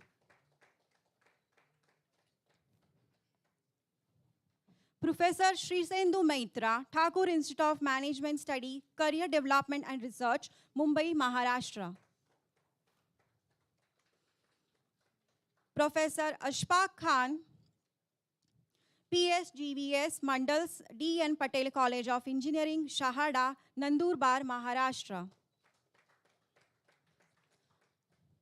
Professor Anil Vasoya, Thakur College of Engineering and Technology, Mumbai, Maharashtra. Professor Deepesh Agrawal, SNJBS, led Shahu Kantabai Bhavarlal Jain College of Engineering, Nasik, Maharashtra. Professor Siddharth Suman, Dr. D.Y. Patil College of Engineering and Innovation, Varle, Pune, Maharashtra. Professor Neerav Bhatt, Charottar University of Science and Technology, Anand, Gujarat. Professor Ravindra Gharpure, Central Institute of Business Management Research and Development, Nagpur, Maharashtra. Professor Pratik Dhage, G.H. Raisoni Institute of Engineering and Technology, Nagpur, Maharashtra. Professor Dhananjay Narmala, CSMSS Shahu College of Engineering, Aurangabad, Maharashtra.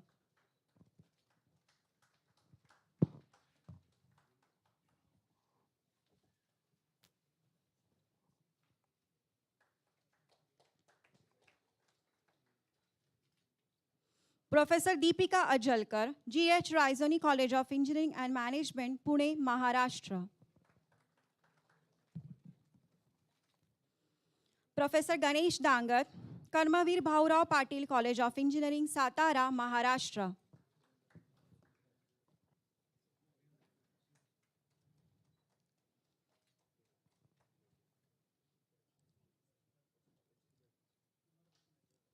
Professor Rahul Bankar, Sangvi College of Engineering, Nasik, Maharashtra. Amol Singh Rotle, Athavale College of Science, Social Work, Bandara, Maharashtra.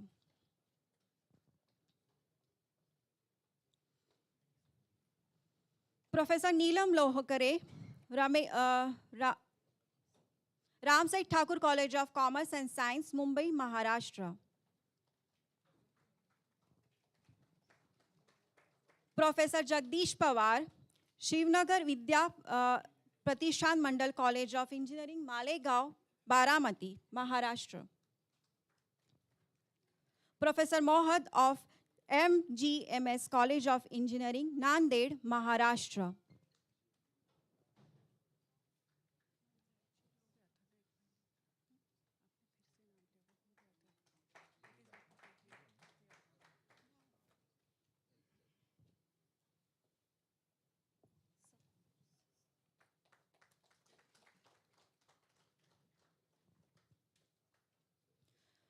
Professor Manoj Pandey, Central India College of Business Management and Studies, Nagpur, Maharashtra.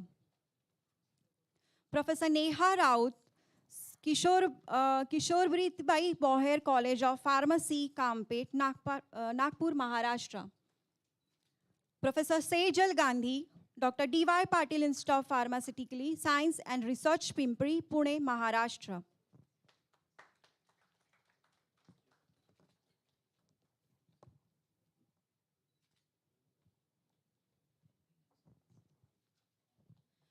Professor Girish Kundale, GES, Department of Management Technology, NMD College, Gondia, Maharashtra. Professor Lakshmi Bagade, GH Raisoni Institute of Management and Research, Nagpur, Maharashtra.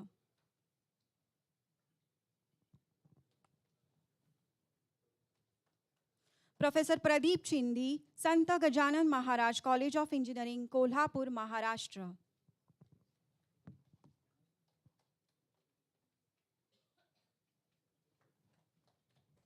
Professor Kalpesh Mahajan, Khandesh College of Education Society College of Engineering and Management, Jalgaon, Maharashtra. Professor Dheeraj Bhandarkar, Shri Vile Parle, Kelwani Mandal of Institute of Technology, Dhule, Maharashtra.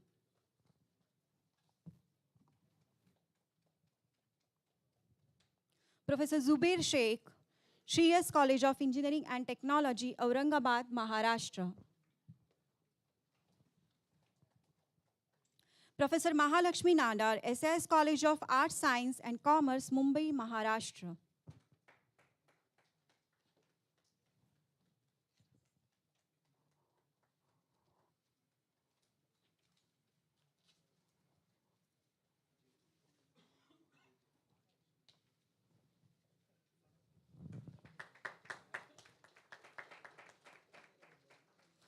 Congratulations to all the SPOCs.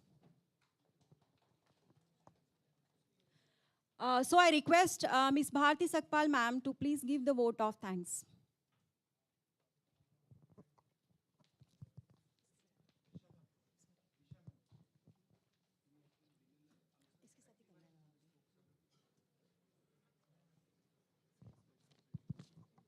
Good afternoon, all of you.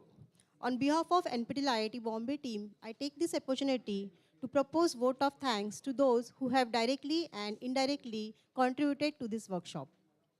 I would like to thank all the SPOCs, mentors, principals, deans who have joined us today. A special thanks to Kamla ma'am and Dr. Jay Krishnan for coming here on our special request. A very big thanks to whole IIT Madras team for their support and conducting this workshop. Thanks to Professor Gadre, Professor Sankalp Pratap, and Professor Ashish Pandey for joining us and sharing their valuable experiences. Thanks to our industry partners for joining us today. We are thankful to our coordinators, Professor Sridhar Iyer and Professor Nandita Madhavan, for giving this opportunity and their continued support. Thanks to CDIP and VMCC staff members for their cooperation and support.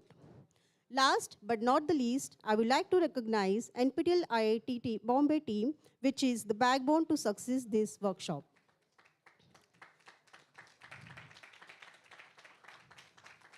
So being 20 years of project, this time we have taken this opportunity to felicitate our staff members who have completed 5 and more years for their service into NPTEL. I request Professor Gadre and NPTEL national coordinators please come on the stage to felicitate and give the memento to the staff members. Staff members, please come on the stage. Ms. Bharti Sarang. She had completed 18 years in NPTEL and she is taking care of portal activities. Mr. Amin Sheikh.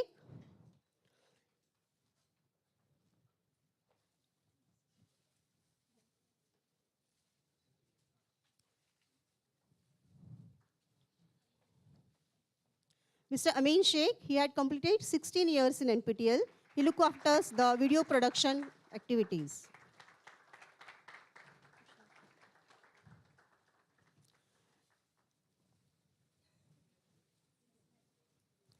Mr. Tushar Deshpande, he had completed 18 years in NPTEL, working for video production activities.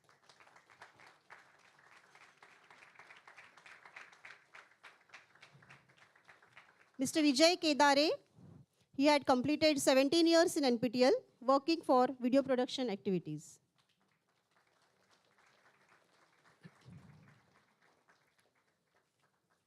Ms. Nisha Thakur, she had completed 12 years in NPTEL. She is taking care of local chapter activity.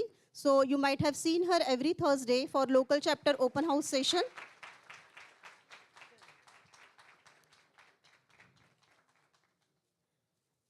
Mr. Ravi Paswan, he had completed 14 years in NPTEL. He is from video production team.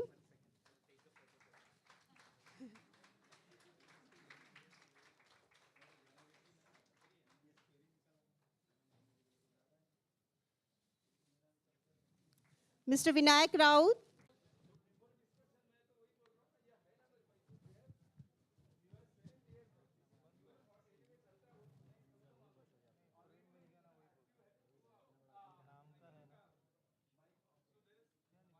Confusion.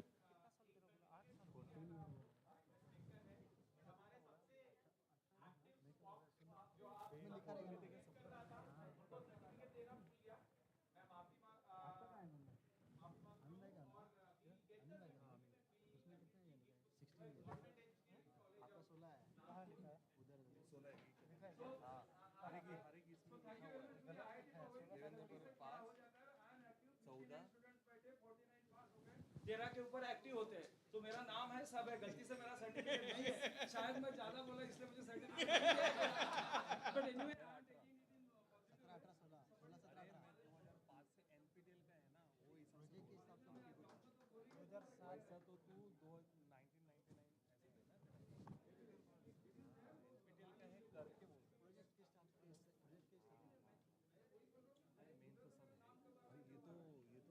है ना active और participate.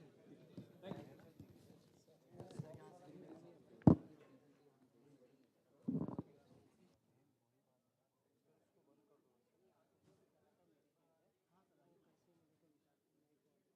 आपका phone है तो उसमें से निकल तो आपको लेके चलिएगा, इसमें निकालता हूँ आपको एनपीटीएल के साइट में मिल जाएगा, लेकिन वो कब मिलेगा वो हम लोग सर अभी 2 दिन में अराउंड मंडे या आपका ट्यूसडे तक मोबाइल है सर, आपको मिल जाएगी। हाँ आपके मोबाइल में खींच के आपको दे देंगे ना, आपके पास चले हाँ अच्छा आपका जो फोटो चाहिए, आपका जो फोटो चाहिए, आपका मोबाइल नंबर दे दो, हम भेज देंगे। हाँ हाँ हाँ आप अपना मोबाइल नंबर दे दीजिए। एक काम करो, मेरा नंबर ले लो, आप मुझे व्हाट्सएप पे हाई कर दो।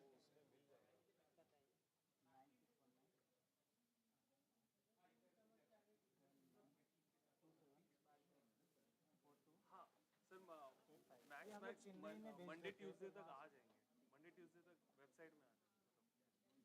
हाँ वहीं से आपको वो आपको एक्चुअली ईमेल में आ जाता है ना, हाँ ईमेल में आ जाता है सब।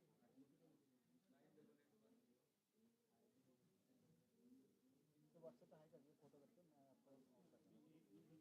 हाँ कोई मसला नहीं, बाहर ले जाएंगे दिक्कत नहीं है। ये रुका कौन से टाइम पे रुका देखो ना, सब हो गया रुक गया ऑटोमेटिक, हाँ बंद ही हो गया वो।